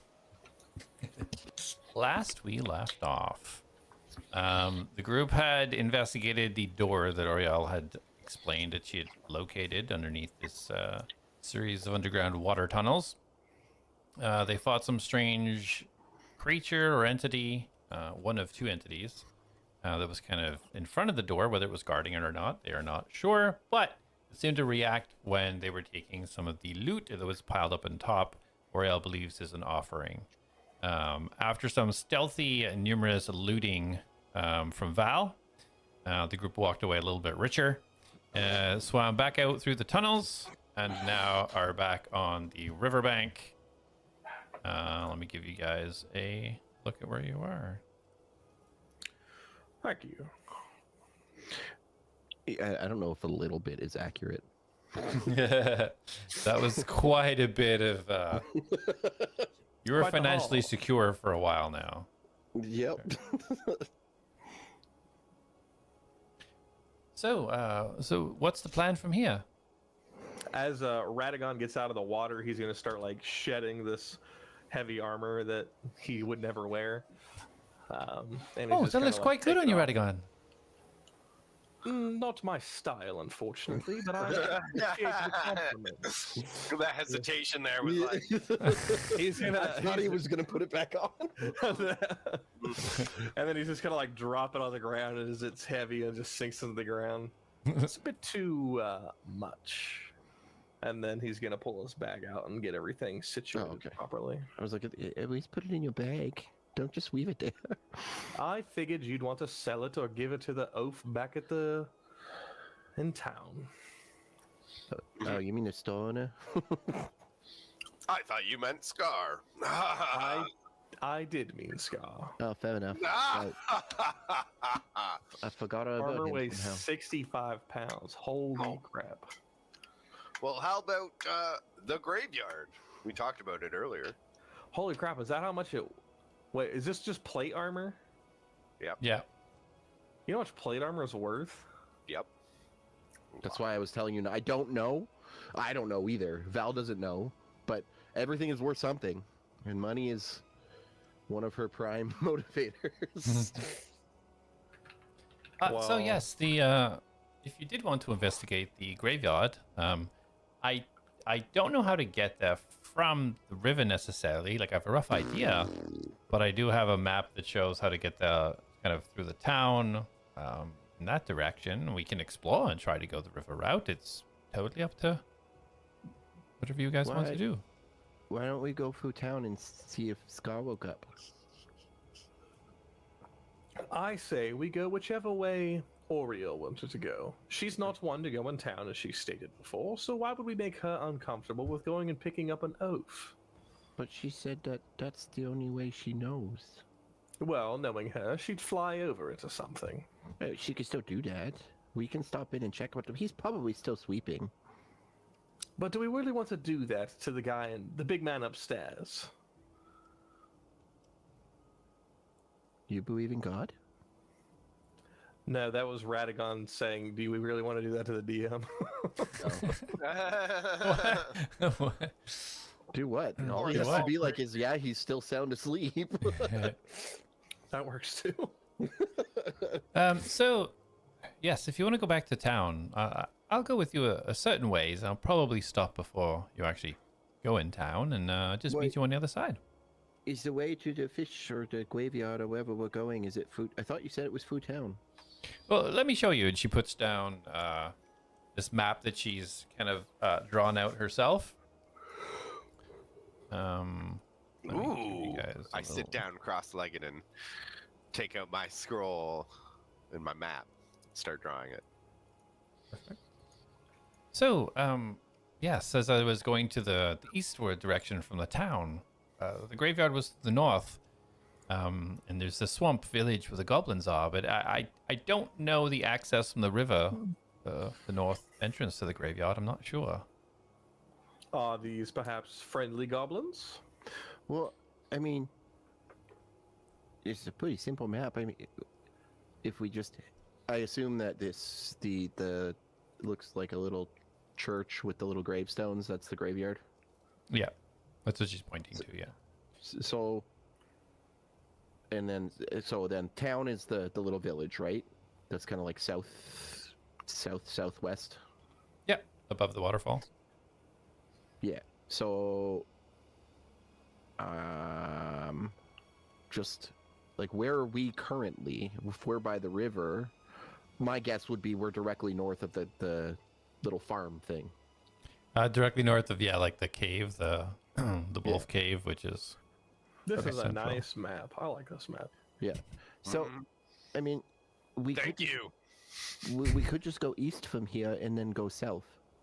Well, bear in mind, I didn't put landmarks everywhere, so I don't know if there's mountains there or, something unpassable. Val looks to the west. Does she see mountains? I would assume that's something we'd be able to see. Well, at the edge of this, the riverbank is surrounded by trees and everything. When she says mountain, she's obviously referring to like an impassable hill as opposed to oh yeah, look at that 700-mile mountain. But roll a perception.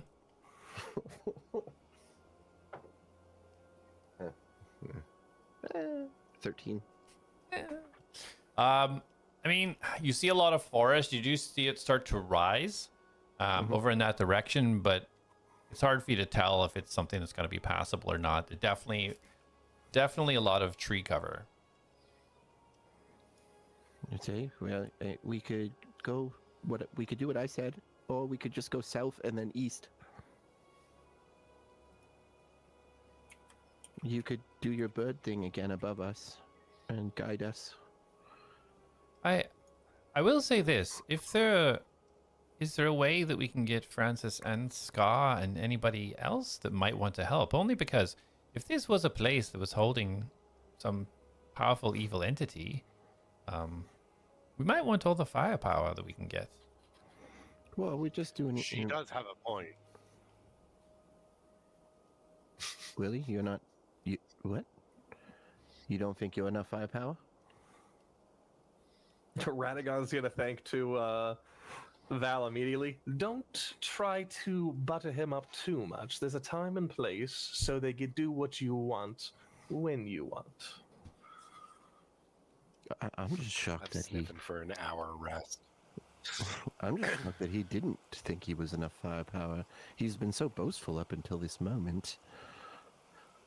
There are times I understand why he's thinking the way he is, but it's when you need him to press on and be the one-man army is when you start telling him stuff like that.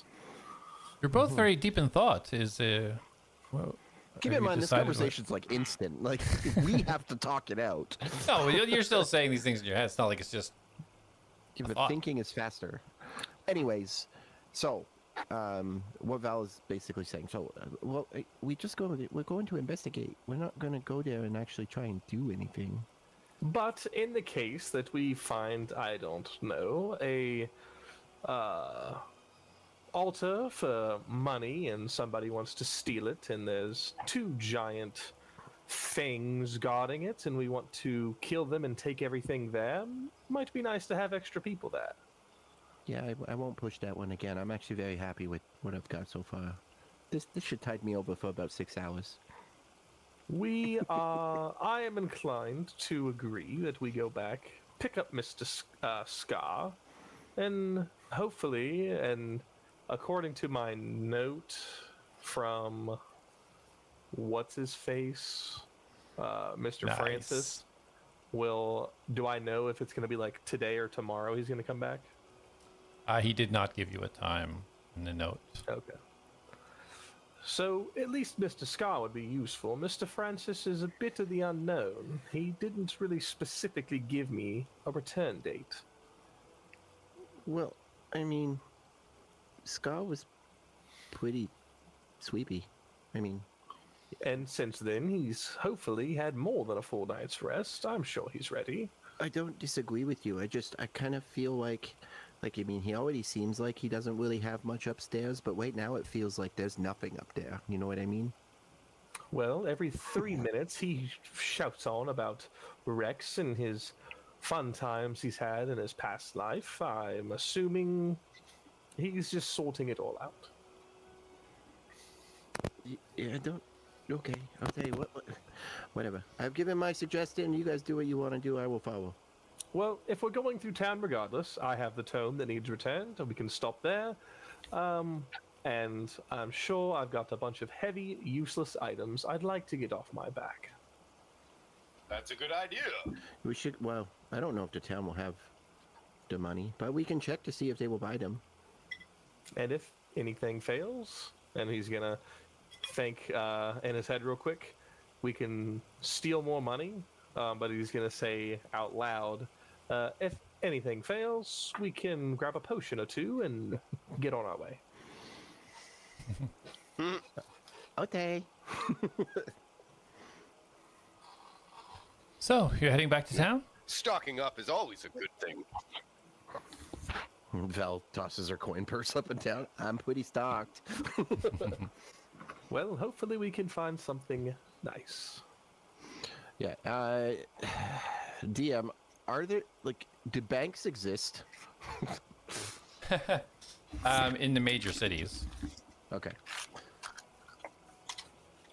I never know in medieval times if it's or a fantasy realm if there's such thing, but yeah, it's just the thing. There's not much need for them. There's very rare instances where people have so much money that a bank's needed. yeah. Okay.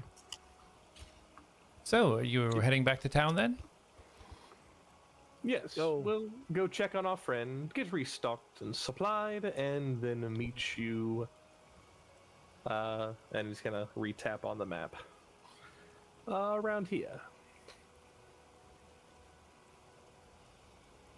Where are you pointing? Where are you pointing to? The place that Radagon remembers, but Luke forgot.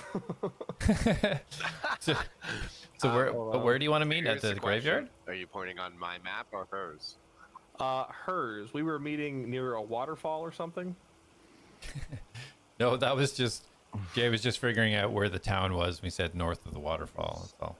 Bruh. I want to go to the swamp and kill all the goblins. Where's the swamp on this map? Oh yeah, the so far she right. did answer your question because you did ask if they're friendly. Yeah, since the goblins have kind of joined society, yes, absolutely, they're open for trade, and people don't bother with them too much, but they are indeed friendly. Let's go see the goblins. So we can Well- meet. We are going to recall correctly, it was near a graveyard or something to investigate. Yeah, She but had the mentioned swamp- she thought the graveyard was kind of roughly positioned above where you guys were trying to get into. Yes. And she's saying maybe we shouldn't go there unless we're at full capacity party. Well then, so we'll go pick up Mr. Ska and then meet back outside town, and then we'll make our way over there. Are you really gonna make Colin play Scar? No. I was trying to- Don't even worry about it. That's taken. Don't even worry about it. Play Taken the game care how of, you want to right? play it. DM has all your bases Is covered. Corey here? Sorry, Are Lauren. you waiting, or is he coming in hot? Let's go get Mr. Ska. Okay, perhaps I should scout on to the graveyard and do some reconnaissance there, and then when we meet up, at least we'll have a little bit more information. Comments, yes. Stay safe. Okay, we go to town. You go do that thing, and we will meet you. Do you want us to meet you at the graveyard, or are you gonna come meet us slightly east of town? I will. Once I'm done at the graveyard, I'll just head towards town, and then we'll meet somewhere there along the way. Okay. Excellent. Stay safe on your travels. And you as well, Radagon. Thank you. Oh yeah, in the bag. You see her as she starts to walk away. She starts to just shrink down as wings start to form, and she's Bye, flies buddy. off. Who does she look at last? Radagon or me? It's hard Or to me. tell with the neck, how the owl having such big eyes. It's really hard to tell who she was looking at. She looked at all of us. Yeah, she looked at all of us at once. She looked at everything. But I blew her picture up on Discord, so she looked at me last. So as she flies off, where are you guys going? Back to Heading to town. the goblins. Back to town. Town. Okay, so heading back the way you guys came, or Yeah. okay. So who's leading the way? Val is straight up skipping along the beach, like she is on cloud 9 right now. So it is east of us, right, or west of us, right? Town's west of us. So the way you guys came was west along the riverbank, and then south we take you to town, and then east we take you towards the graveyard. So where you guys are right now on the riverbank, you came from the west. Yeah, so we came out of the water to the west, or like we came from town for the west? Yeah, you got here from the west. The water, you came from the north, out of the water and onto the Yeah, riverbank. okay, yeah. So we'll go west and then south. Okay. Yeah. All right. Who's leading the march? Well, I said I was skipping. You can put me in the front if you want. Sounds good. Okay, roll a perception. I will be in behind her, laughing all the way. My perception checks have been fucking garbage. 9. 9. Okay. Does I it have get a start? passive perception of 15. Does that help me? So yeah, as you guys continue back the path that she took you, walking towards the west, kind of keeping an eye out on things. You start to notice the rock formations from where you walked before, and you see smoke rising up from a large rock on the left-hand side. It's only about like 100 feet to your left as you're walking down the embankment. So Val stops skipping. She continues to walk, like in case somebody is watching. She doesn't want it to look like somebody's like she's picking up on something. So she's just gonna start humming to herself and walking, but at a slower pace. And she's gonna say to Radagon, "You see the smoke on the left, darling?" I indeed see it. Anything we should worry about? Should I hang back until you guys catch up? If you want to slow down to be cautious, I would say that's wise, but I don't think we should come to a halt worrying about every little traveling party off on the side of the road. So I want to try and I want to keep walking, but I want to slow my pace so that they will catch up to me before we get like in wherever that smoke is coming from. I don't want to be visible by myself. Okay. Yeah. Yeah, as you get a little bit closer, you kind of slow your pace a little bit. Radagon and Ro, unless you're purposely lagging behind, you guys would be right up tight pretty much to Val. About 50 No, yards not away. purposely lagging behind at all. Nope. Okay.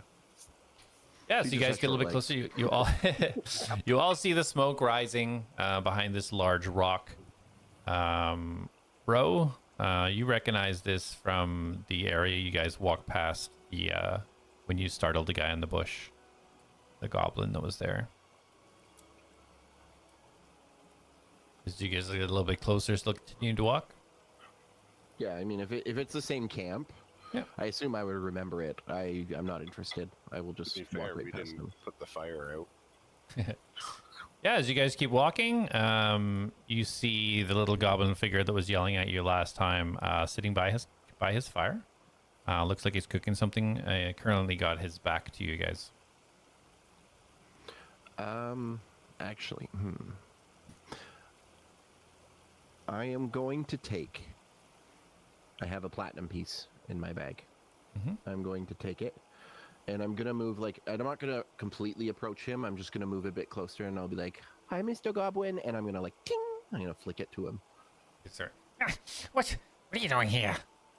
Oh, He starts to, you see him sniffing. As you get a closer look now, you can see the green skin and the pointed ears. Looks like he's wearing some sort of, almost like just material that's kind of like wrapped around his eyes, around the bottom of his ears and around his head. So you can't really see his eyes very well. So the safe se- to assume he can't see. You're not sure. He did I don't know, he heard and he sniffed. You're really not sure if he can see. Okay, so Val would assume that he's blind, and she's gonna. I just wanted to apologize for disturbing you earlier. There's a platinum piece. You can Oh. have it and have a good day. Platinum. And then I just leave. Very nice, very nice. He turns around and he picks it up off the ground, puts it in a pouch. Doesn't look like he had any trouble picking it up. You see him, he's wearing these yellow robes, these kind of leather pauldrons. Just Well, I appreciate you coming through so kindly this time. Have a good day, and she carries on. Indeed. A good day to you. the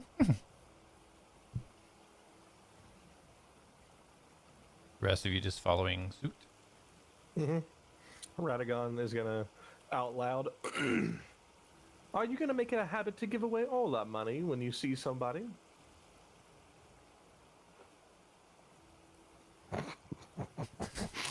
Understood. All right, you guys continue walking. It's been about 10, 15 minutes. Keeping an eye on the trees, keep an eye on the water. Val, if you're still leading the way, you can roll a perception for me. Come on, give me a good one. That's better. 19. Okay, excellent. So you keep an eye as you get a little bit closer to another area that kind of stands out to you, and you look far to the right. You can see this little tiny kind of like hump of land, and then to the left you see the break in the woods that leads down to the road that you guys came from. You know this is the southern road that would lead you down towards the town. This is where we fought the sirens, right? Yes. Yeah. Okay. I will begin to turn left, but I will wait for them to catch up to the T, and then I will keep going south. Okay. Anybody else need to do anything, or just continuing, Val? Are there any corpses of sirens around? They've been looted. So If they're still there. no, the only thing you see passing row is just some blood splatter and guts on the ground. Oh, yeah, I forgot he did that. So you guys continue to head south? Val is skipping again. Okay. All right, so you guys continue to head south. Val, as you're out in front, if you're still out in front, go ahead and roll another perception, please. Oh. Yeah, no, I'm not taking that one. I'm going to use another psionic point. I rolled a natural 1. Oof. That's better. 18. Okay. You guys have been walking about 10, 15 minutes now. Kind of can tell direction-wise kind of where you are now. As you're heading down south, you know to your right, which would be the west, would lead you off into the church that you guys visited within the woods. Traveling a little bit further south, you're coming now roughly towards almost lined up to where you got to the bandit camp.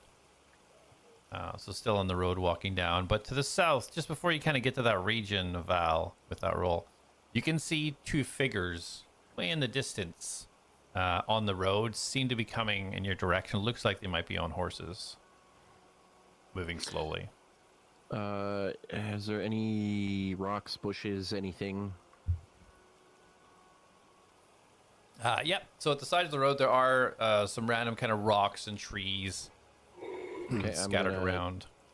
break off the road and go in stealth into the bushes. Okay. And I will psychically speak with Radagon. We have two figures approaching. They seem to be coming from town. However, I don't know if they're good or bad. I'm gonna take cover. I will maintain my course. See how it goes. And I will run off. So I'm gonna like sneak here and then like move my way around into this bush. Okay. So, Ro, you just see Val kind of scamper off into a tree at the side.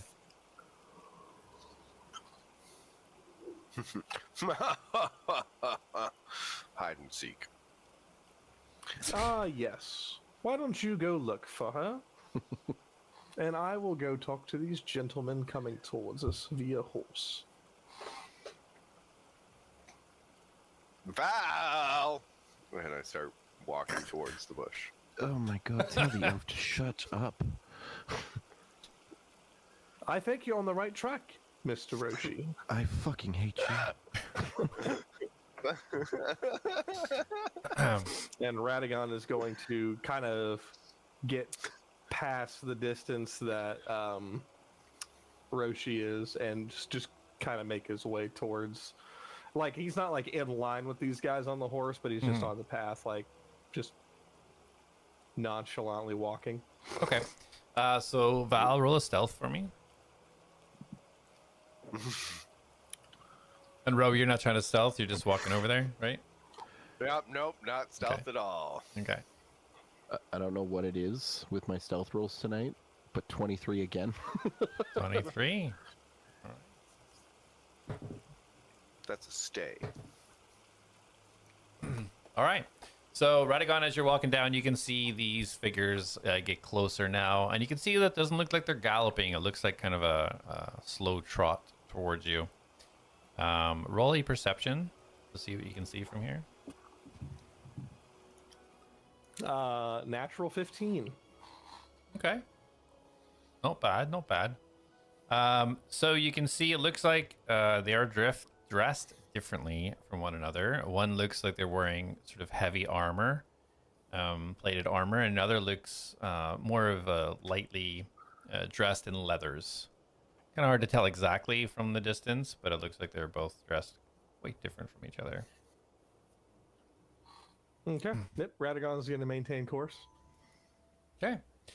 Let's get a little bit closer. Row, roll a perception check. Boop, boop, boop, boop, boop. That is 14. 14. So as you get over closer to where you've seen Val run off, just can't see where she went. Val! So as you yell this out, Radagon, now that you've moved up a little bit, kind of even, you see both the horses stop moving. Radagon. Nice.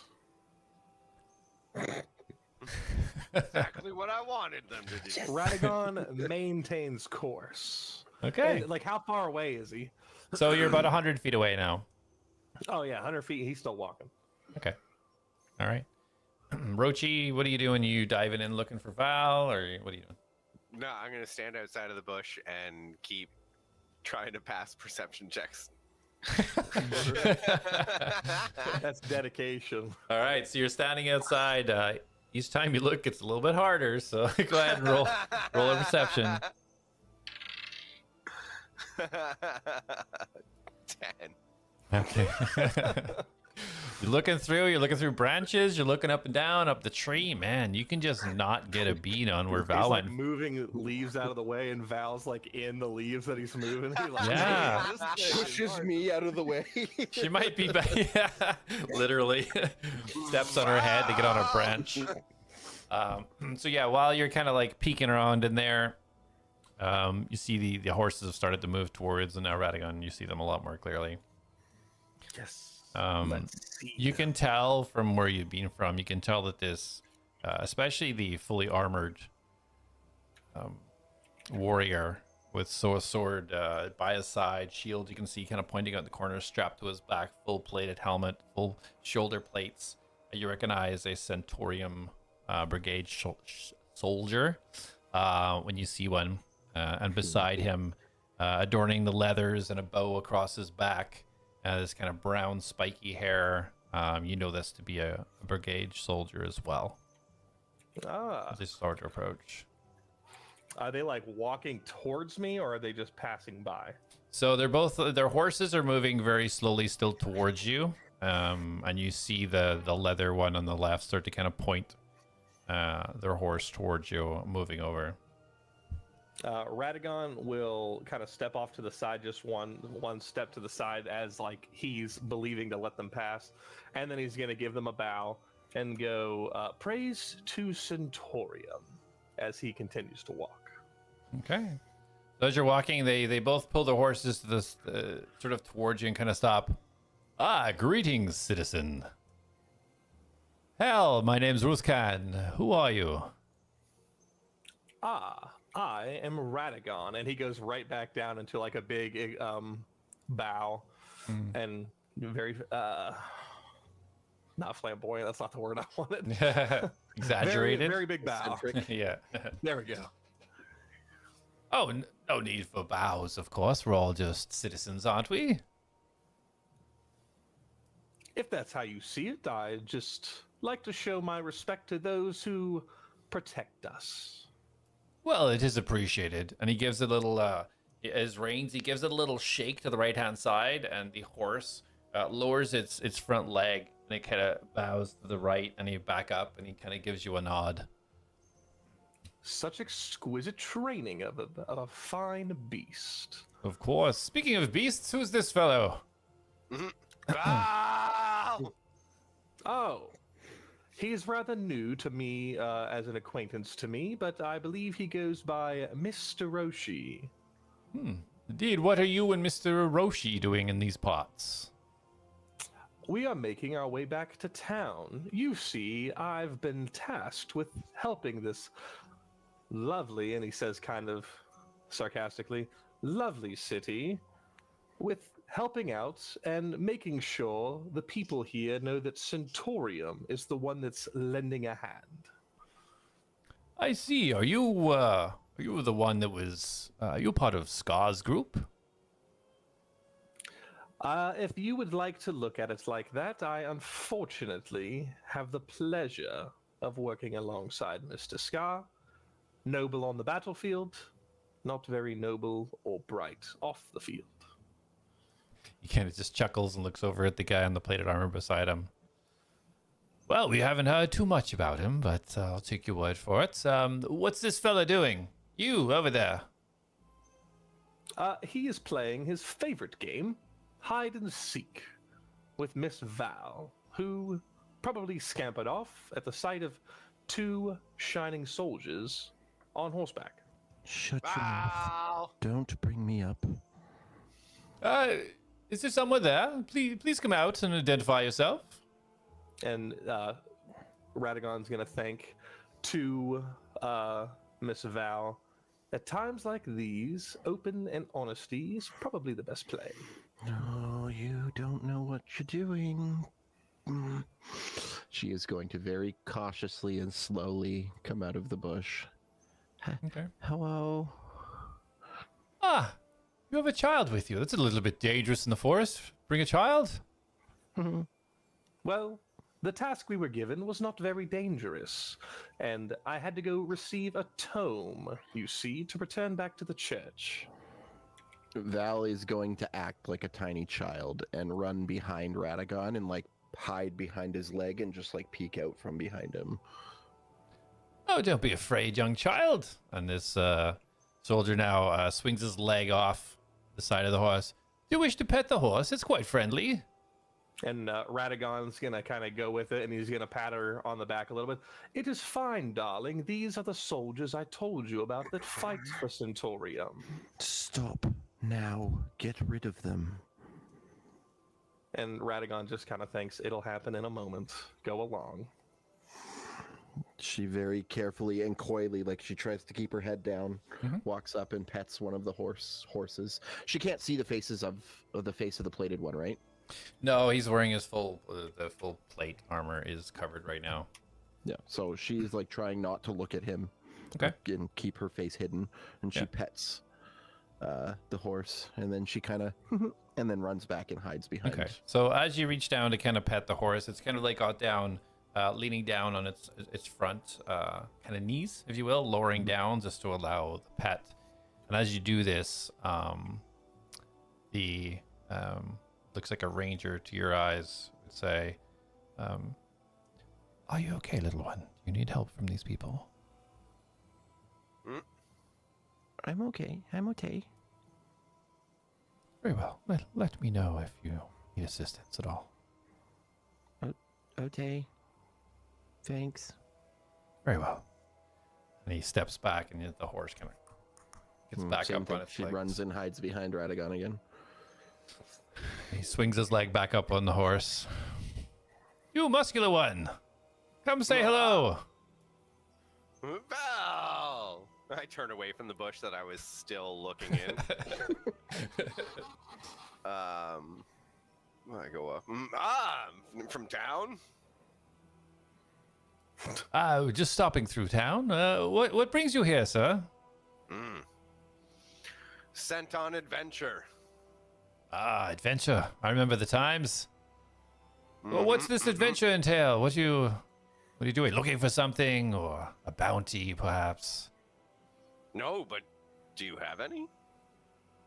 Don't have time for bounties when you're brigade. We collect all the taxes and take them back to Centaurium. We got word there was some issues around this town, and so Alexia sent us out to ensure that this bandit camp that was here has been taken care of. So we're just scouting the area, making sure, that all the fun was already taken. Oh, yep. We did that. I'm gonna DM myself a little bit. Luke, can you do a perception check for me? Can I do a perception check? No, you Yeah. can't. You can't tell him to do a perception check. How does that work? You'll understand why in a second. You just Oh. ask him to do it. I rolled a 3. Although in your head, you can talk to Radagon. It's not about talking. It was when he mentioned that name, Val had a reaction, and I wanted to see if he saw it. That's all. He's behind you, so he wouldn't have. No, I know, but she tensed up Okay. when he said that name, and so basically, I was just doing like 10 or higher. If he had rolled a 10 or higher, he would have felt her tense up behind him. Yeah. So sorry, Ro, what was your response? Well, I don't know. No. They're taken care of. Oh, did you help with this endeavor? No. Oh, very well. Well, what's the plan now, citizens? Where are you off to now? Some more bandits to slay? This tome to Mr. Lamnick. Oh, a fetch and retrieve mission, huh? Yes, even small, but still helpful, and as long as it makes these citizens see that Centaurium is doing their best. Hey, Indeed. hey, Mister, Yes. who's Alexia? Alexia, that's the commander of our brigade. Oh, is he somewhere nearby? Yes, he's just south of the town. We've set up camp there. It takes a day or two to get everything, and we have to verify and make sure the things that have been reported are accurate. So, unfortunately, we'll be staying for a day or two. Okay. Well, if you need any of my services, please seek us out. What kind of services do you have? I apologize. The name again? It is Radagon. Radagon of... Radagon. But we will be staying in town, and anything you can think of could be accomplished. I like the confidence. And Radagon will just kind of give him a bow and kind of express to them that the way is clear for them if they want to make their way. I think that's probably fallen off, don't you think, Antic? The guy with the plate arms is... don't want to see any more of this shithole. Let's just head back. A little bit uncouth, but he knows what he's doing. So he kind of pulls the front of the horse around. The other guy turns the horse around. Good day, get back to the town safely. Well, Val has now relaxed completely. if you're going back to town, we can go together. We're going the same way. It'd be kind of awkward if we were just like walking right behind you. Oh, well. It's been a while since I've done an escort. Let's go ahead and escort these beautiful civilians back to the village. And the guy in the armor just kind of shakes his head a I little think we bit. were asking for escort. Is that what Rose says? But I continue walking. Yeah, and I continue walking with them. Okay. So yeah, they slow their pace. The horses, they slow it way down.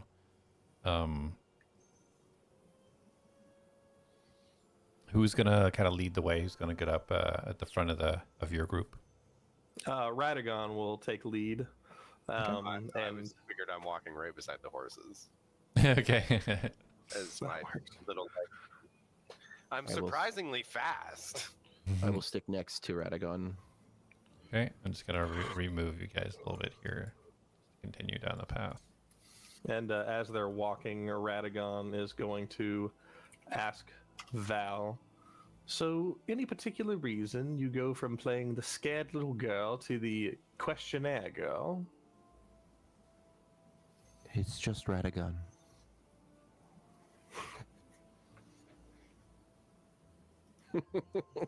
We all have secrets, and I appreciate that you keep some.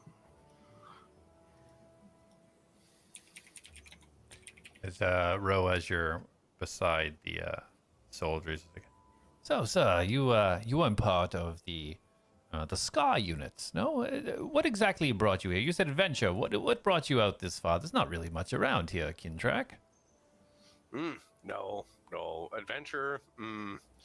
Finding these guys and helping them with their adventure. Oh, you know them. Did you come from the same city, perhaps? No. First time meeting. Yesterday. Oh, and you already want to help them. Yeah. Oh, you must Yeah. be somewhat of a kind soul then.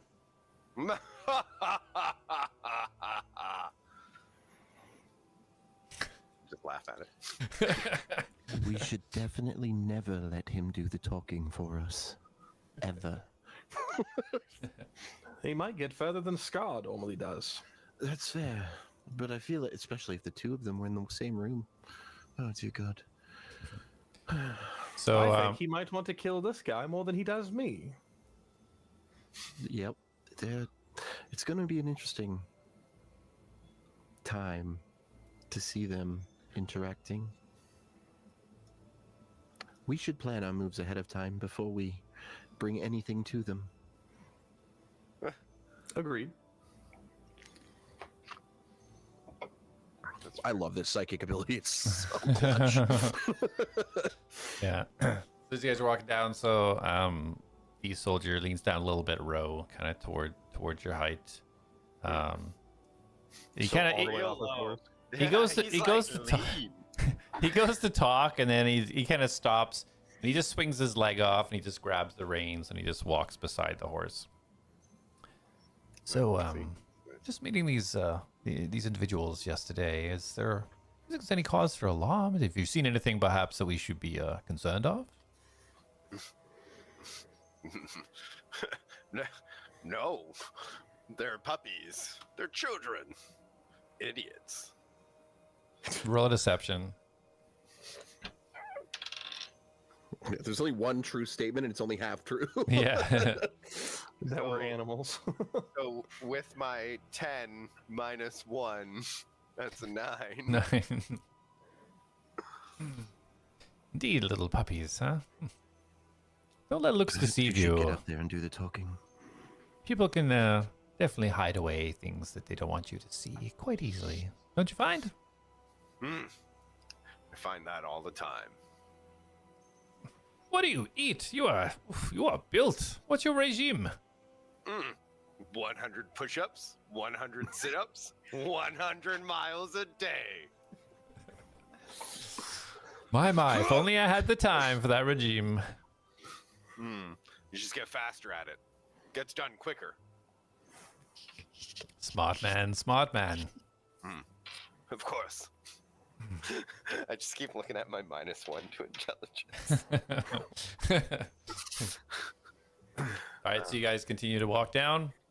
Mm-hmm. So it takes about 15-20 minutes. You guys know that you're getting closer to the town. You guys need to do anything or have any conversations before you get there. Now is the time. I mean, I can have a conversation. Well, how long has it been? Since when? I What reference cast point? The psychic link. Oh, you guys did that before you started all this adventure. So, but it's been about 2 hours. Yeah, about 2 hours. All right, good. Yeah, I can have a conversation with him anytime. We're fine. Okay. All right, so you guys continue down. As you start to get to the entrance of the town, the soldiers stop. And when you've been talking to this whole time, turns around. Let me get back up. Uh-oh. So it's about time we peeled off here and just did a little perimeter check. Make sure everything's good with the town, and then we'll be back to camp. What are you all doing now? We will be returning to Lamnik. Ah, right, yes, your tome. Very well. Well, best of luck on your deliveries. Thank you, sir. Don't And again, say anything, and I'm gonna pull out 2 gold pieces and be like, "Thank you." Oh, he holds his hand up. That's okay, little one. You might need that. Hang on to that. I have 5, and she holds up her hand like this. I can give you 2, well, 1 each. Oh, that's very generous. But you hang on to that. If anything, donate it when you get to the church. I'm sure Okay. Lamnik will be able to make use of it for the poor or the homeless or whatever other stuff he does there to help people. You know, because he's a good person. Thank you for the escort. Of I'm course. not giving this to a church. Jesus. and again, if you need anything, we will be in town. Well, appreciate the offer. Hopefully you won't be here very long, but once we get I think the wine is the only thing really that's going to take the time. Once we get that on board and sent back to Sanatorium, we'll be on our way. Safe What? travels. Why are they taking the wine? I don't know. And they just peel off the horse and they head off towards the east direction around the outside of the wall of the town as you guys approach the northern entrance. And Radagon will make his way in. Okay. Everybody going into the town? Yep. All right. So as you guys go in the town, you notice what you expect to see. You see the guard that is usually posted at the northern entrance. You see some village people Wait, walking around. Is it the same guard? It looks like the same guard. Oh, he didn't lose his job? Okay. Oh no, from previous to that, Oh, okay. he was replaced before.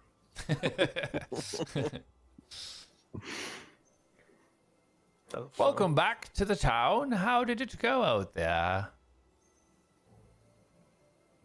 It went well. Things went according to plan, and now we're back to get some more stuff done. Oh, glad to hear it. Of course, let us know if you need any help. Of course. And then Radagon is going to start beelining to the church, and he's going to think to Val, I'm going to go return this tome to Lamnik. Oh, wait, before you go, can you give me those items so I can go try to sell them? You want to tote around a 60-pound plus plate of armor as a little kid. I won't be long. How about you meet me outside of the Smith house, and I will accompany you after. Fine. And Radagon will make his way in. He's trying to be a gentleman. And then, yeah, Radagon will make his way to the church. Okay. And Ro, what are you up to? So, I'll follow Radagon.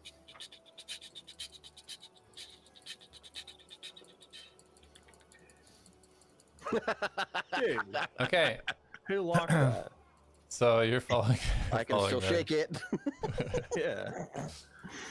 Ro. Joke's on you, bro. Yeah. So Val, as you get to the blacksmith, you'd get there first. You go to tug on the door, and it is locked. I want to look around. Can anyone see me? Can anyone? All these- Where are you trying to go? Like just where you are right now? Can anyone see you? Yep. Okay. You believe you are being seen. There's a couple of villagers. The guard still because of an angle. You look at the far east and you see that the guard stationed on the eastern exit as well. Is kind of standing in your direction. You're not sure if he can see you or not, but he's definitely standing in, pointing your direction. That's some vision if he can see me clearly from there. You can see the well, that's what I'm saying. You can see the body there. He can see you there. Can he see what you're doing? I don't know. That's what I'm trying to figure out. Well, Kind you're of not scared. technically psychic, so. I mean, I am psychic. That's why I said technically. Yeah. Okay. I want to knock on the door. Okay, yeah. You knock on the door and you wait. You don't hear any shuffling or any movement whatsoever.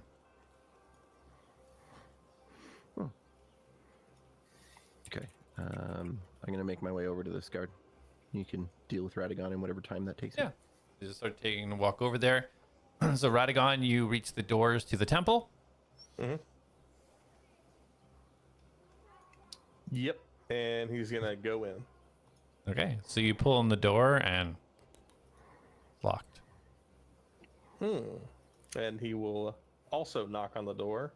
Lamnik, it's Radagon. You wait for a moment. You hear a little bit of shuffling and hear the latches going. Oh, welcome back, Radagon. Please. Sorry about that. Come on in. Come on in. Of course. And Radagon will walk in, and he'll kind of make his way to the front. And as he's making his way, he's going to pull the tome out. I retrieved this tome as requested, and might I say you were correct. It was quite the read. Indeed. Sorry, Ro, are you following? Yes, I'm following directly behind him. It should be like that then. Okay. So as you're walking in, Radagon, you kind of bring out the book and you start saying this, and Lamnik kind of like, he's listening to you, but he just kind of looks off to the side. Oh, yes. See this Thank guy you. coming.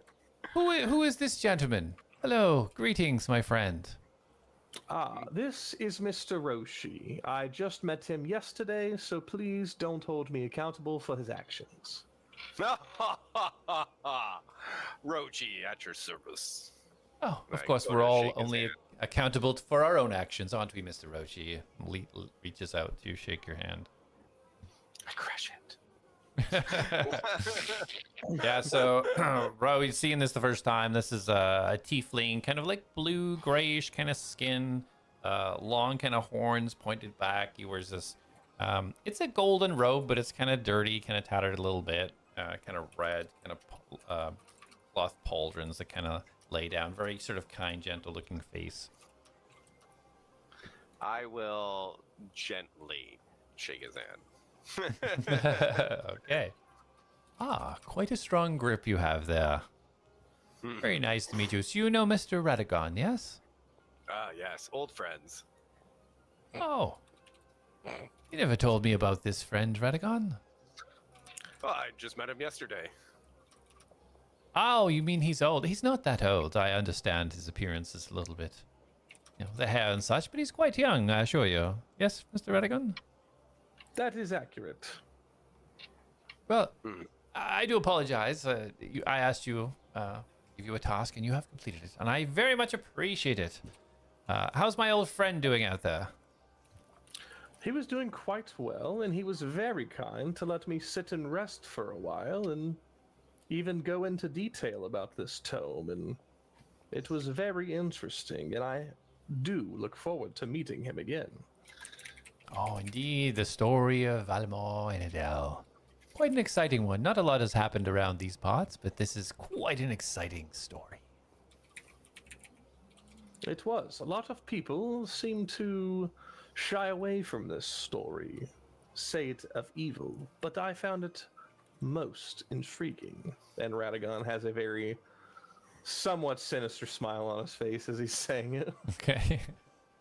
Well, of course, a tale of victory and the deities coming to the aid of us on the mortal plane. What could be better than that? A fantastic story.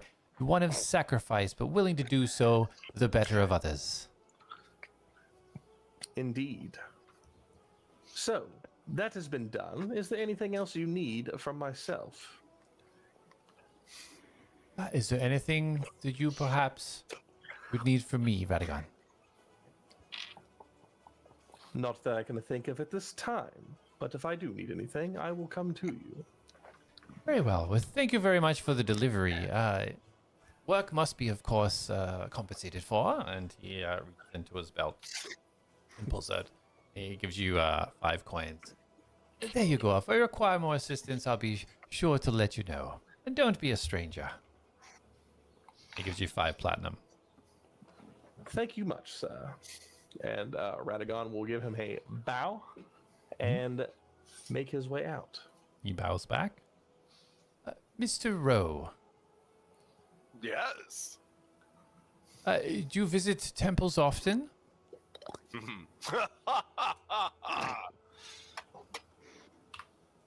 Yes. I just adore your energy. I could use you in some of my sermons. Would you be willing to stop by one evening, perhaps, and help me out?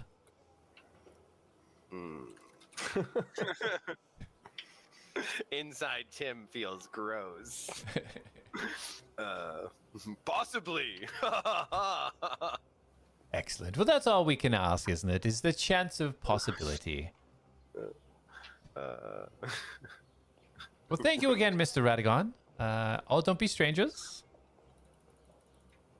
I do have one question for you. Of course. Are you as knowledgeable as your friend was about the Inadel? The internet. Well, I like to think we're equally knowledgeable. And Radagon kind of narrows his eyes a little bit. Does that sorry, what, the Iridel? Inadel. Iridel? Does that ring a bell? Roll a history. Oh man, I really should have got a little bit of intelligence because it's -1s across the board there. That's what I'm picturing, Luke, when you said that. It's a 5. Yeah. So no. Doesn't really. Again, it rings. Let me say this. Although you don't, from your historical research and your books, a more recent excavation that you did, it does make connections in regards to that place that you were in. You did see references to that name. I'd be interested in knowing what you know myself. Well, if you wish to hear the story of Valimor Inadel, I'd be more than happy to tell it to you. I sit. As he's, if you'd like to hear, I sit. I mean, you said, Mr. Radagon, would you like to join? Hear it again, or? I would love to. And Radagon will take a seat in a pew. Okay. So as you guys sit down, Val, you reach the guard at the top. Hey, hello? Hello there, yeah. Where's the blacksmith? He shut up shop. I'm not too sure where he went. He hasn't been there all morning. Is he okay? I don't know. I've just been in my post. Haven't seen Dante in a while either, actually. His shop's been closed up for a day now. Well, aren't you a guard? Yeah, I'm guarding the entrance here. Isn't that a concern? I mean, if your shops aren't open and the people who run the shops don't show up, wouldn't you want to know where they are? Well, that's their business. I'm not the They're keeper. citizens of your town. Yeah, but they own the business. They can open them up if they want, or take a vacation, or go fishing, or... And they don't let you guys know? No, they don't have to report to us. It's their business. That seems weird to me. What, did you see Okay. something dangerous? Was there blood? Was there banging, a crashing or something? What? No, they're just not open and it's daytime. Oh. Shops are always open during the daytime. Well, it's around lunchtime. Maybe head out for lunch or something.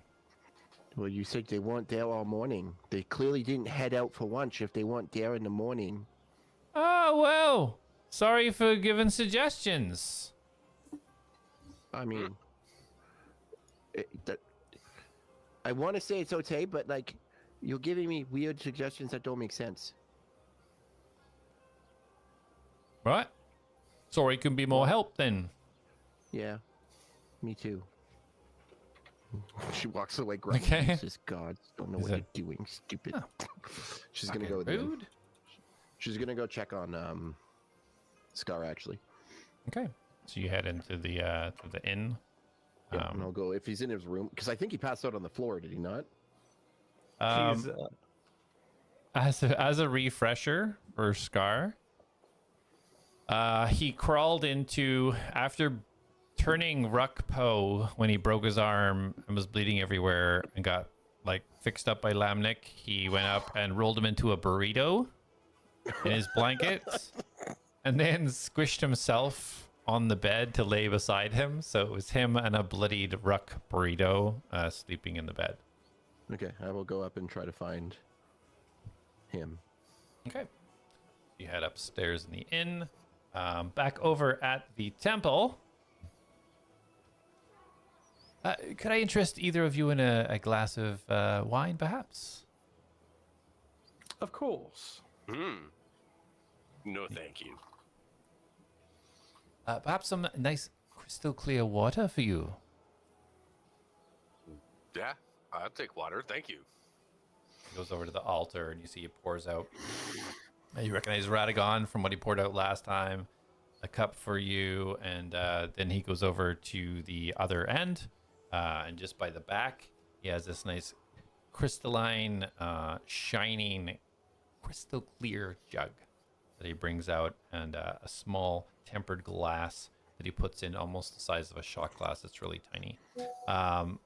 Fills it up just below the edge and carefully brings it over and gives it to you, Ro, and then Radagon gives you your cup. So, let's begin, shall we? He goes up and he stands up at the altar with his back to it as he holds the pages open. And as he speaks, there's this unnatural volume of voice that seems to echo around the temple as he speaks. Valamor Inadil was one of the most powerful vampires known to the mortal plane in the years somewhere between 700 and 1000 BC. Using ingestion of his mutated blood not to turn people to vampires, but to influence the mind to believing he was a deity that must be worshipped. This influence felt natural and unchallenged by the target's mind, and so it was called faith. The more faith that was directed to this entity, the more powerful it grew. His goal to ascend to the power of a deity. This infection was tearing over Centaurium and spreading so quickly that this was one of the first times a challenge to the gods, a way of life, was threatened. Finally, after seeing the mortals struggle against this, a few of the gods decided to indirectly intervene and offer to each of the paladins a sacrifice of their lives to eternally shackle this threat. A body with such regenerative qualities that was indestructible. This sacrifice could temporarily stop Valamor and hold his body in an unrecoverable stasis. The cost of this would be the paladin's soul forever locked to the same shackles that would hold the beast. The first to sacrifice, Dulvar Stalman, a follower of Eros, a god of wind. The second was Aeon Khan, a follower of Empress, a god of fire. Third was Balik Madar, a follower of Telis, a god of earth. And fourth was Minik Talad, a follower of Unda, god of water. And so it was. A great story. A great story. And the volume quietens down again, speaking. Quite enjoyable. Do we know where he's held? Oh yes, his tomb is locked to the northeast of here. Used to be protected by many paladins, but over the years and technology development, I believe it was left over to automatons as opposed to physical people having to guard it all the time because he was so taken care of. So, how in relation are you? What was the guy's name that we went to? I forget his name. That read me the story first. I love your notes. Harlan. Where is what? Arlen? Harlan, Harlan. Oh, Harlan. There we go. Yeah. How close in relation are you to Mr. Harlan? Oh, we're just scholars, really. And in this area of the woods, there's not a lot of people that appreciate information and stories as we do, so we like to bounce things back and forth. Well, tell me more about this automaton. Oh, it's not a specific automaton. It's they just use automaton gods in there. They just stay in stasis. If anything happens, boop, they're back into action and take care of any issues. Oh shit. Were those Earth things automatons? Pardon? No, they went. I'm not there. Now let's Where did that voice come from? now let's say one wanted to venture in to this tomb. I don't think that would be possible. And even if you did, why would you want to do that? Research, of course. Some places research should stop and common sense should kick in. And I think something There's of that been a lot of magnitude should be. times where that's been said to you, and now Rochi's starting to think a little differently about you. I'm just like, what are your motives here? Curiosity. Curiosity, indeed, such a driver, but yet such a sometimes leading to downfalls. Yes. Squinting my eyes at him. So we all, in the end, come to. Regardless, I think what we learned here was beneficial, and hopefully Mr. Roshi has a new appreciation for something he dislikes so much. What do you mean dislike so much? You always point at me and say you're kind. It's not you I have a problem with. It's just your kind. Anyway, Mr. Lamnick, again, I appreciate your time. If you need anything else, It's Rochi. we will be in town. Yeah, that's kind of the definition of racism. Yeah, I'm just like, oh, shit. Am I playing a racist? Very well. Of course, you're always welcome here if you require any guidance or anything at all. We were gonna go hit up the blacksmith, do some trading, and go get our friend Mr. Scar. I do believe the blacksmith is closed up right now. That is unfortunate. Yeah, I think it might be a combination of things. People always get nervous when the brigade is here, and I did hear that he had an aggressive customer or something had frightened him a little bit, and with Centaurium here as well, I think that was a little bit too much. Just kind of pushed him over the edge, but I'm sure he's fine. I'm sure he was in contact with Mr. Scar. So I will go forgive. I will ask for forgiveness on behalf of Mr. Scar, and hopefully things can move forward. Yeah, sure things will settle down once the brigade has moved on to the next town. Excellent. And then Radagon will make his way out. Okay. And he will go straight to the inn. Okay. Ro? What you up to?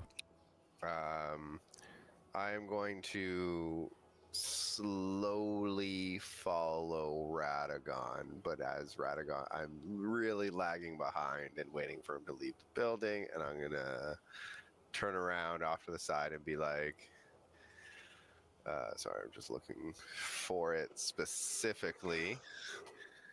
I've been around myself, and I've been to many of your temples, prisons, places where you think power is. There's no power but curses. Please tell me more. What do you mean by that? He sits down on the bench and And- just hangs his arm kind of over the back of the bench, just looking at you. What up, bro? Dude, tell me more. Have you ever been to the eastern edge, the ruins? I have not done much exploring myself, but please, you've intrigued me. Tell me more. What are these ruins? Is it of a god, a deity, or?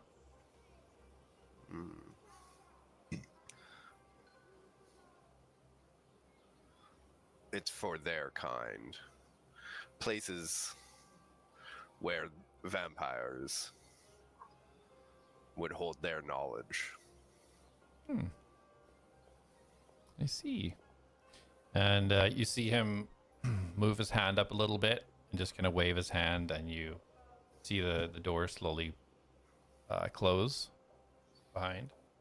And you hear a little just of the lock. My butt just puckered. Oh, please don't be alarmed. I want to have more of a private conversation when bringing things out like vampires and things like that.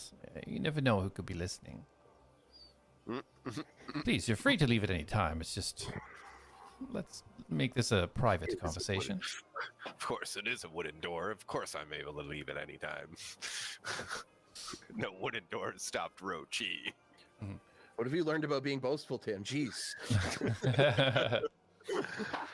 Now, the one thing I would say in an act of guidance is try not to paint everybody with the same brush. If you've had run-ins with a certain type of people, perhaps not all those types of people are the same way. It's not even that I've met a lot of his kind, actually. I just know where they and their magic comes from. And I look down at my wrappings. Okay, he doesn't really notice that. He just looks at my massive biceps. Yeah, as I curl your my muscles are arm. just encroaching over the wrist guards right now. Like, you can barely even see the leather straps. Well, it's, if there's something that you do need assistance with in regard to something outside the scope of this town, of course, let me know. I do know people. I myself, other than Harlan and Radagon isn't quite a vampire, but I have known some good people. Harlan's a good person. Information is what I always am looking after. Yeah. I'm here because of information. I'm here to help myself. I was about to say, and so am I, until you mentioned that part. I try to help as many people as I can, but sometimes helping oneself does inadvertently help others, so it can result in a positive outcome. Often it does. And I think back to all the times where I'm like accidentally doing something for myself, inadvertently saving someone, young children about to get hit by a car. I drop my something and I'm just like, car? What? No. Cart? Cart? Stampeding horse. Horse and cart. And yeah. I understand. It's these cursive wrappings. I see. That can also, I don't know if you're aware of the magnitude of curses, but that also can affect your mind somewhat. So The stem of selfishness, perhaps, might not be 100% all you. That's all I'm saying. But as I mentioned, I do have quite a thorough network of people if you wish to have help or to find a way to rid yourself of whatever it is you're trying to rid yourself of. I'm here for you.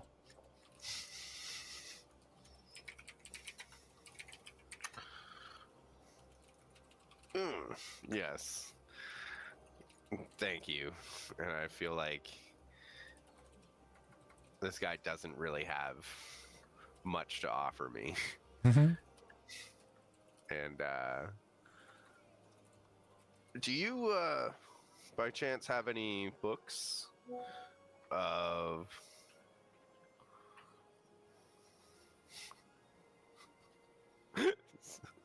Books of... sorry, books relating to this trapped god or wannabe god, besides the one we just gave you? Maybe one more about the paladins themselves? I might be able to track down one for you. I don't know offhand, but I could perhaps find something for you. Just in regards to details about each of the paladins individually, or their orders, or their gods, or what were you thinking? Yes. That will do. Excellent.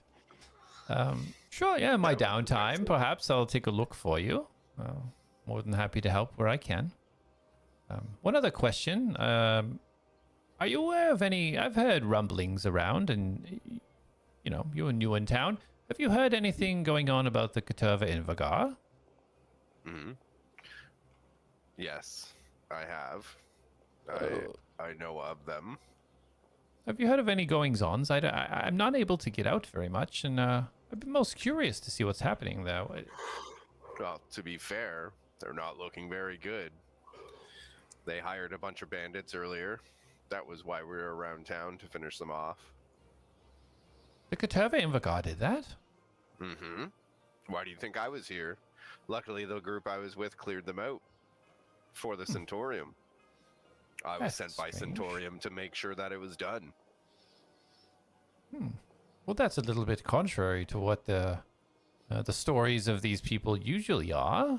Was the proof of Caterva Invagar there, perhaps? Unfortunately, our sticky-fingered friend of the groups pilfered anything that could have proved anything worthy. We're trying to track down that person, though. Interesting. Well, if you hear anything, please let me know. As I say, I do have a network of people that is, as you said yourself, information is most useful. And it is much appreciated. If there's anything I can do for you, I will look for that book when I can. That information. Well, you can spread the word. Then Centaurium is here to help. Indeed. And I express my muscles even bigger.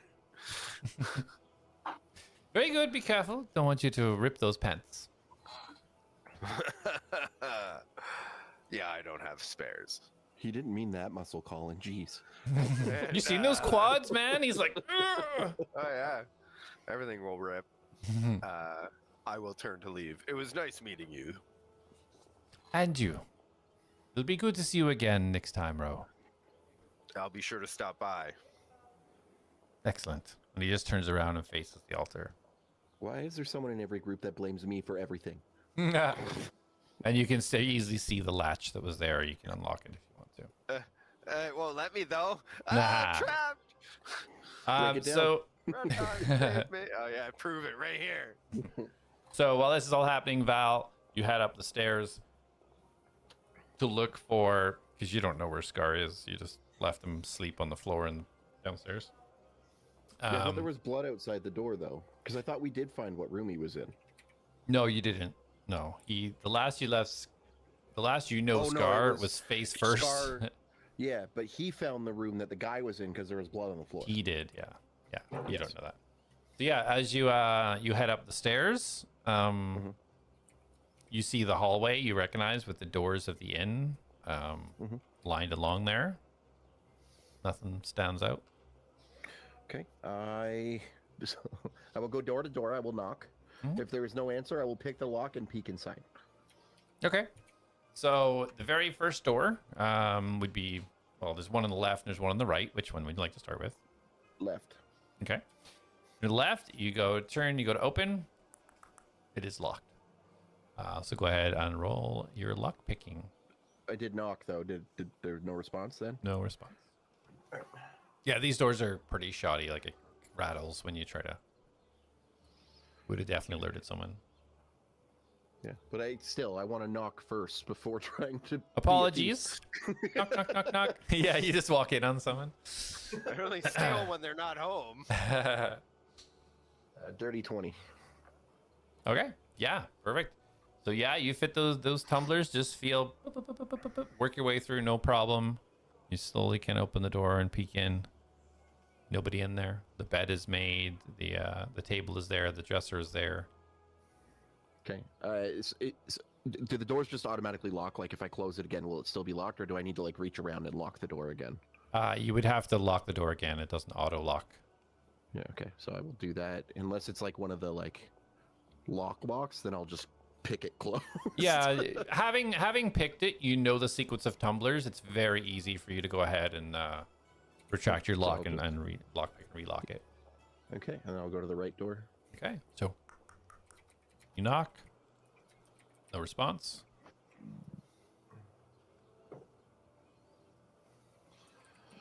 26. 26. You barely put your lock pick in there, and the door just kind of like moves open. Yeah, you look in, and clean bed's made. There's a desk on the right-hand side there. The dresser, there's the window there. Everything looks normal. Okay, so close and lock again, and I'll go to the next door. And basically, I'm going to go left to right each time. Yeah. So there's 3 rooms down on each side. There's a total of 6 rooms. Doing this sequence, there is nobody here. All of the doors are locked, and all of the rooms are clean and made for the sake of expediency. Darling, we might have a problem. What is that? Scar's not here. Thank goodness. Eh, Well, the way those soldiers were asking if we were part of Scar's unit, maybe the soldiers nabbed him up. He was making quite the ruckus in town. Apparently the blacksmith got startled by him. He must have gone in and threatened him. So, and apparently people are on the ropes when they come in. I just want to clarify, was it Scar that scared him, or was it me? Scar did go speak with the blacksmith and made him uncomfortable. It was Val. Oh, it was? I thought it was Hector, too. I think Scar did go in, but he wasn't super aggressive. Val was the one that was like gonna kill him if he didn't give him a better buy his items off him for more gold. Oh, yeah. Well, And I think- Radagon wouldn't think that. He would assume. He would assume it's Scar. Oh yeah, for sure. That's why I was checking. So, it actually might have been me that scared him off. Well, then maybe don't go see him, and hopefully he'll be in later today or tomorrow. or Yeah. do and apologize. You didn't have Well, any candy. you're not here, and you're not in this psychic conversation. Right. Well, what are we gonna do? About a missing Scar? I don't think it'll be hard to find him. Wait 4 seconds and somebody will scream. We've been And in we town just for go to longer that than town. 4 seconds. What about that girl? What was her name? What, Miss Kim? Yes, Kim. That was it. The one that would go anywhere with you if you just had money in hand? Yes, her. I mean, I Scar thought was she trying lost to... interest because of him being a bumbling buffoon. I'm sure it wouldn't be hard for him to get interest again. Again, money. I'm gonna be heading Regardless. down, so like, whenever we reconnect physically. Yeah, so I at can this just put stage, my- Radagon, you would be inside.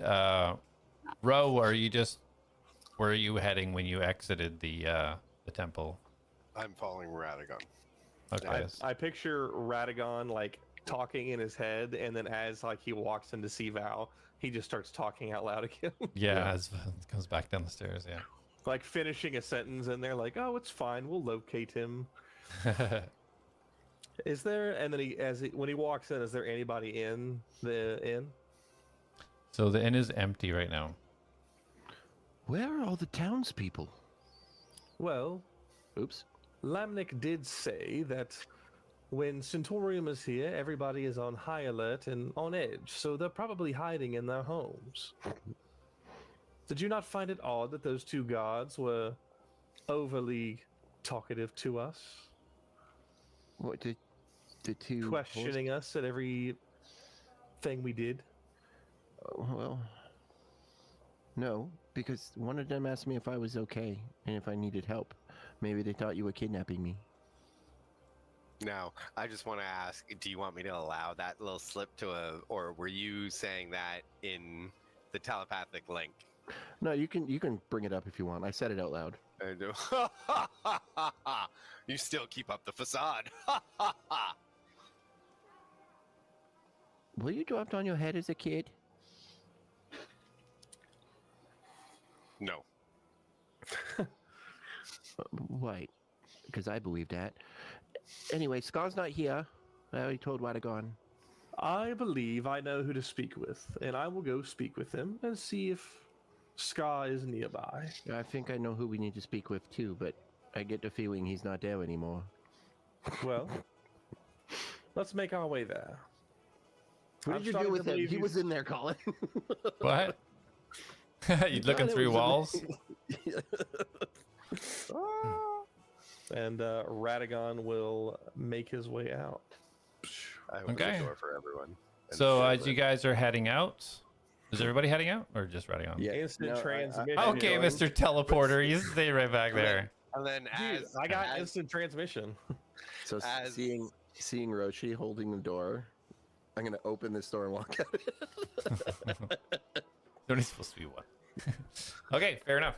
I watch her walk around, but I'm watching her and just smirking. So as you guys, so you're all leaving the inn then? It's really creepy when you stare at children and laugh like that. Just keep that in mind. I'll continue walking up to Radagon. So as you guys head out of the inn, immediately to your left, you guys are heading to Panther's, right? Yeah. Yeah. As soon as you turn left, I know where that is. Yes. I know who that is. As soon as you guys come out of the inn, you see down to the south, just outside Panther's, you see two more armored, heavily armored looking soldiers that are standing and having a conversation outside Centaurium Panther's. soldiers. Roll a perception. Where'd my D20 go? I'll get my good one out. A 19. Nat 20. 11. What did you get, Radagon? A 19. Okay. So Ro and Radagon, you very nice, very pretty dice too. Hey, your dice Thank is like you. mine. I have You- an old. Heyo. Nice.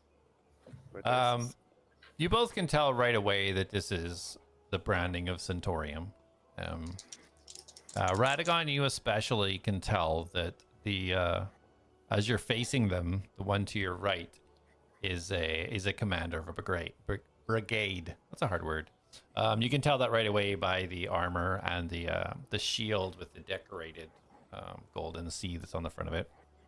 And the other one, again, a heavily armored brigade soldier. Val, you notice they are Centaurium brigade soldiers, but you don't know super detail from what you can see from where you are. If you get a little closer, you might be able to tell more. Yeah, Did- well, so again, Did you say the one on the right is a captain? From where you're Commander. facing, yes. On the map, the one on the left would be the one that is the so Val commander. being uncertain as to, I assume they also, I can't tell if they're the soldiers from earlier. You guys can actually clearly tell that it's not the same soldiers. I can too with my perception. Yes. Okay. Yes, So they're very different. not being able to tell who it is and knowing that it's not the two from earlier, Val starts to kind of hang back. And again, Radagon is actually going to turn to both Mr. Roshi and Val.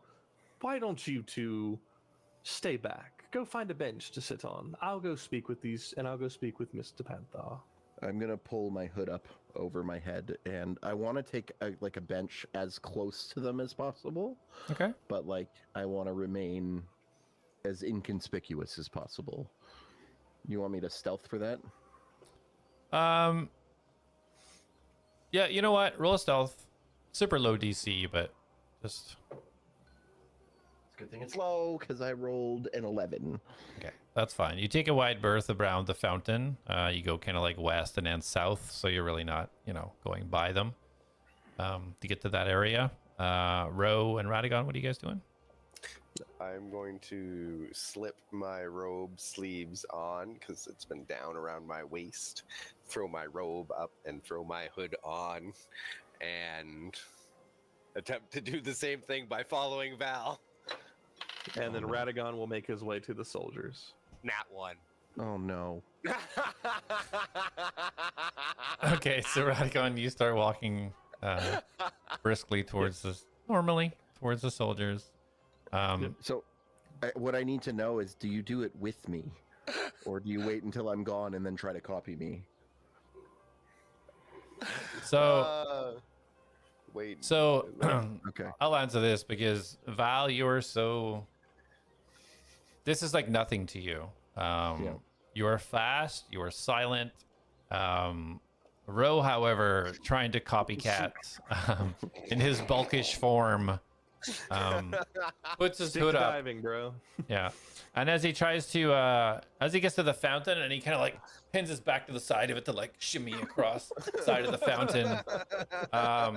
Unfortunately, his robe gets kind of caught and then he goes tits up into the back of the fountain, little tiny legs sticking up in the air. He rolls back out, standing up, brushed himself off, looking around like nothing happened. The Radagon, as you're walking, you see the two armored gentlemen immediately stop talking and look in the direction of Ro. And they just both kind of shake their head and go back to talking again. Excellent. Excellent distraction. Radagon will make his way up, and you said again, this one is a commander looking. The other one, this one. Oh, that one's the commander. Yeah, the one with the shield. And what's this one on the right? He looks like an armored soldier guy. Okay. It's a Centaurium So- soldier, but Okay, so Radagon is going to basically walk right up to the commander. okay. Ro, after falling out of the fountain, are you staying there or are you continuing to join Val? I will continue to go to Val. Okay. As he approaches me, I will move away. Like slowly shimmy 1 inch down the bench as he moves. All right. So yeah, Radagon. So you approach. You can't really hear. Actually, roll a perception check. Who? Sorry, Radagon. Do you want me to? Because I want to listen. Do you want me to roll too? Okay. Yeah. If you want to try and listen, go ahead. You said 7, Radagon. Okay. I'm stuck in the wall. So 14. 14. Okay. So whatever these two people were talking about before Radagon gets there, you can't really get a gist of what they're saying. But Radagon, as they notice you and they kind of stop talking, and the one with the shield kind of turns more facing towards the door down to Panthers than anything, and the other one turns to you and says, "Hello, citizen. How can I help you?" Greetings, and he goes and bows. I'm Radagon, and he looks at the soldier. It's nice to see you. And then he looks to the commander, and he goes, "Commander, I'm here on behalf of my party, and I'm here to see Mr. Panther." Oh, Panther's a bit busy right now. Perhaps you could come back at a later time. He's about to have a very difficult conversation. Well, if you don't mind me inquiring, I ran into a couple of your soldiers a bit ago, and might I say, they were being very diligent in their duties. So kudos to the ones that went north towards the water to make sure the bandits were slain. But we and they were familiar with a soldier that you must have been familiar with as well, going by the name of Scar. Does that ring any bells to you, sir?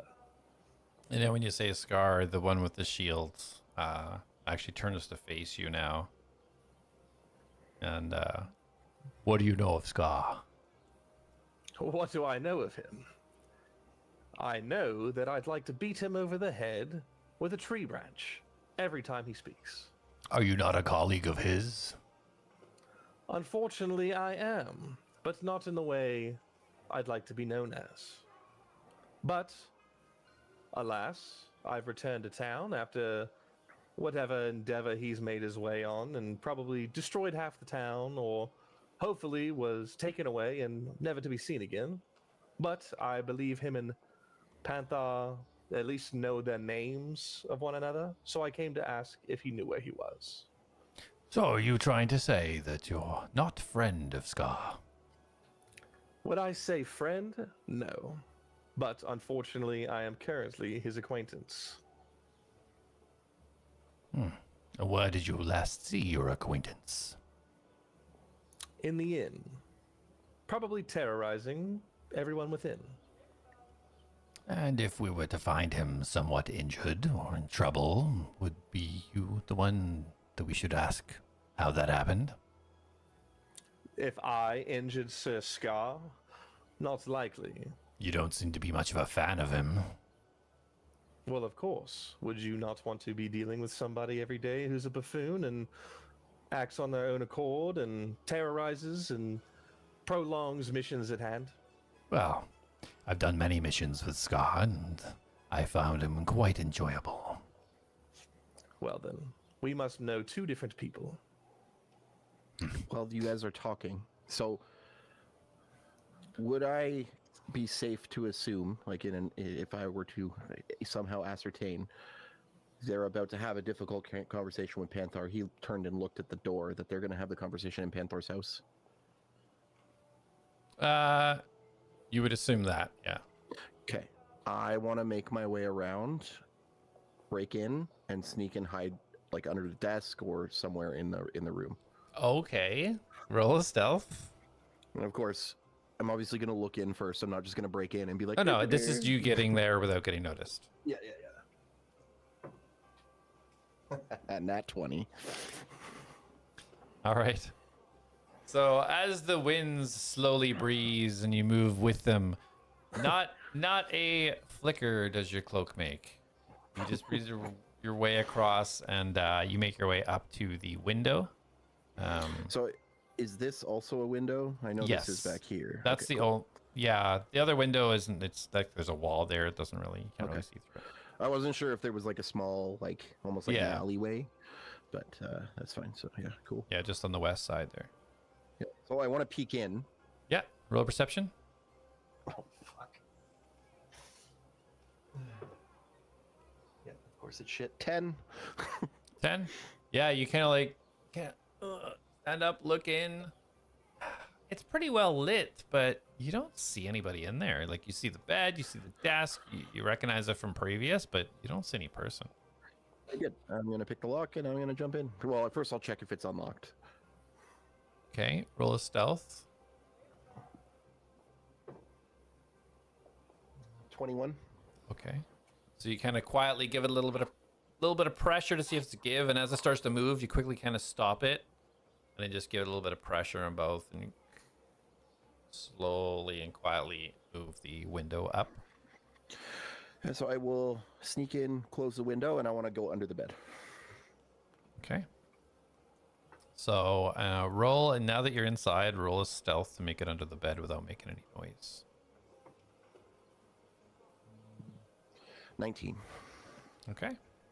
Yeah, you lift up the blanket. As you do, you see the dust bunnies, and you see a piece of beef jerky underneath there. You see some stains of blood that as you look, looks like it's maybe trailed over from the desk from at a previous time and wasn't fully cleaned underneath, but it's dried. Okay. So yeah, you can slide under there. Okay. Okay. That's it. Okay. So your slight form makes it quite nicely under the bed. Ro, while you see, I'm almost afraid to ask, but as you see Val quickly skip her over and quickly boop boop and hop in and close the window behind, what are you doing at this time? And you're muted, by the way.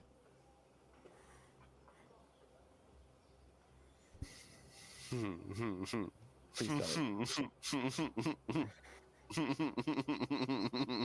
What are you all so worried about? I don't understand what you're gonna. I'm gonna sit here and just watch these all unfold. Okay. Roll a perception while you're there.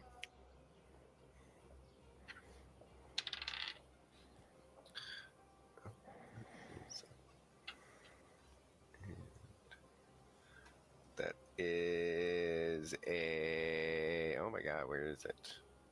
16. No, Okay. sorry, 13. 13. Sorry, 13. Okay. So you don't really make out exactly what the conversation's happening between the three people right now. You can kind of tell they're having a conversation, but you can't really hear the words without getting any closer. Unless anybody yells. Ugh. That's fine. That's fine. I'll just watch from here. Yeah. While So, I go yeah, up to the so- window and follow Val. So Radagon, sorry, what was the last statement? I apologize. I just wanted to make sure everybody did what they were doing. You said being on saying we plenty of must missions know with two- Scar. We must know 2 different scars. Right. So who should we speak with if we found him somewhat injured?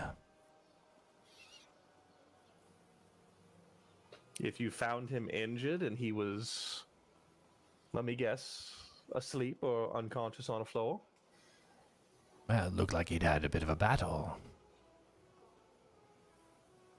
You have no knowledge of his whereabouts last night. No, we left him at the inn. He got a little rambunctious. I believe he assaulted the. Actually, I don't believe I. No, he assaulted the innkeeper. I went and got Mr. Lamnick. He went over and performed some medical work on him, and then Scar was left alone in the inn, and we He was went also out. drunk. It was Super also inebriated. Good call, good call, good call. And we went out to go talk to Mr. Harlan, to go retrieve a tome. Well, perhaps we should get everybody that might know something together. Was the rest of the Scar group? Last I saw them, they were by the inn. Where they went from there, I don't know. You know Okay. where I went. But if is a bad time now to talk to Mr. Panther, I could always wait till later. Oh, I think it's better that we have a conversation rather than Panther at the moment. Perhaps you go get your colleagues and we have a chat. But of course. Give me a moment. And Radagon is going to start walking towards the inn. And he's going to thank immediately to Val. I don't know where you're hiding, but I bet you're listening. So, if you understand, it's time to come out, and we need to go speak with these gentlemen. I terminate the connection. So you hear no reply. And then Radagon will kind of look and see if he can see, what's his face? Okay. Mr. So as you were walking up towards the what inn, are you right? talking about? I said Mr. So you're walking up towards the inn, right? When you were doing that. Mm-hmm. Okay. So you notice as you're walking away, you notice that the silver and red armored soldier walks with you, just a few feet behind. Oh, okay. Cool. And you look back at the other heavily armored soldier, and he walks towards Panther's house. Stands with his you- back to the wall. Do I see this two guards separate like this? Mm-hmm. Yep. that's when I get up and start walking towards the house and just in general. Okay. So roll a perception, Radagon, just to see if you catch this in your peripheries. 18. That's a good All roll. right. Yeah. So as you're getting almost to the entrance of the inn, you hear the stumbling as he trips again from his horrible stealth roll earlier on the rocks, and see Rochi walking from the bench over to Panther's house. I recognize those bumbling footsteps, and then he's going to turn and point out Mr. Roshi and start making his way. Mr. Roshi, if you don't mind. I want to try to my goal is to get the commander to come in the house alone. So I'm going to come out from under the bed and I'm going to like drag the chair out from the desk, like, and then turn it around and sit on it and just wait. Okay. I want to say that is good you said that, because that is completely counter to what I was going to do with that guy. I was going to punch him in the dick. So make sure he didn't enter that house. So, yeah. So he, how much noise are you really making? And like, whatever I think. I mean, Okay. I assume that my knowledge of stealth, I would know the counter side of it. Yeah. That's fair. so If you're I purposely trying to basically make just enough try- noise, then that's Yeah. fair. So Rochi, as you're walking over towards the soldier, and you see Radagon kind of like point and walk over towards, you see the heavily armored soldier with the sword and shield is kind of leaning against the wall. You see his head twitch to the right a little bit towards the door. Okay. I'm going to turn to Radagon and go, yeah? What's up, Radagon? The commander wants me to gather the troops and have a little chat. Chat? My only question is, where's everyone? Well, there's 2 of us, and that means we need to find one more. No, the villagers. Where are all the villagers? And I point to the guard that's obviously that was following Radagon, but is now looking at us having a conversation. That guy up here. Yeah, him. And I'll walk. I'm gonna point And to as you him say and this to him, he just looks over and it just points. There's like a couple of different little civilians. He just kind of points over at them. Like these are civilians? Yeah. Yeah. Okay. They're out and about if you use those eyes you have. Why was no one at the inn? Well, if I had to guess, it's because Mr. Scar terrorized the last few innkeepers, and now they don't feel safe to be at work. Guard. Where are all the inn people? Just as you say that, you hear a yell. Orlin, stay out here. And you see the kind of armored soldier go into Panther's. He stops for a second and immediately slams the door behind him. And we'll leave it there. Oh, no, I didn't get to say it.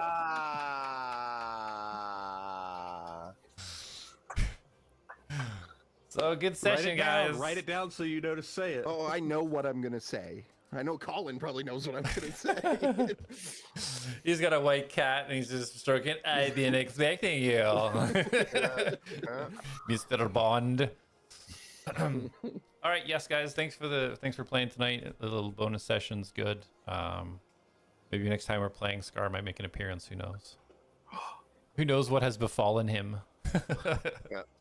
Colin finally got rid of him. Yeah, he's out. Yeah, so we'll be back probably next Tuesday, I'm assuming, back on Redditus. I'm super pumped for our next Redditus session.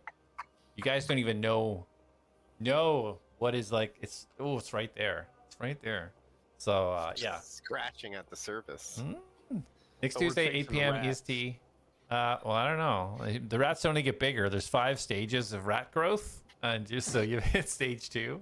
Wait, what? The 5th stage is rare rat. It's like a full human rat. No, it's Rat It's King. Have you just ever looked like up a Rat Rat. King? That's what it is.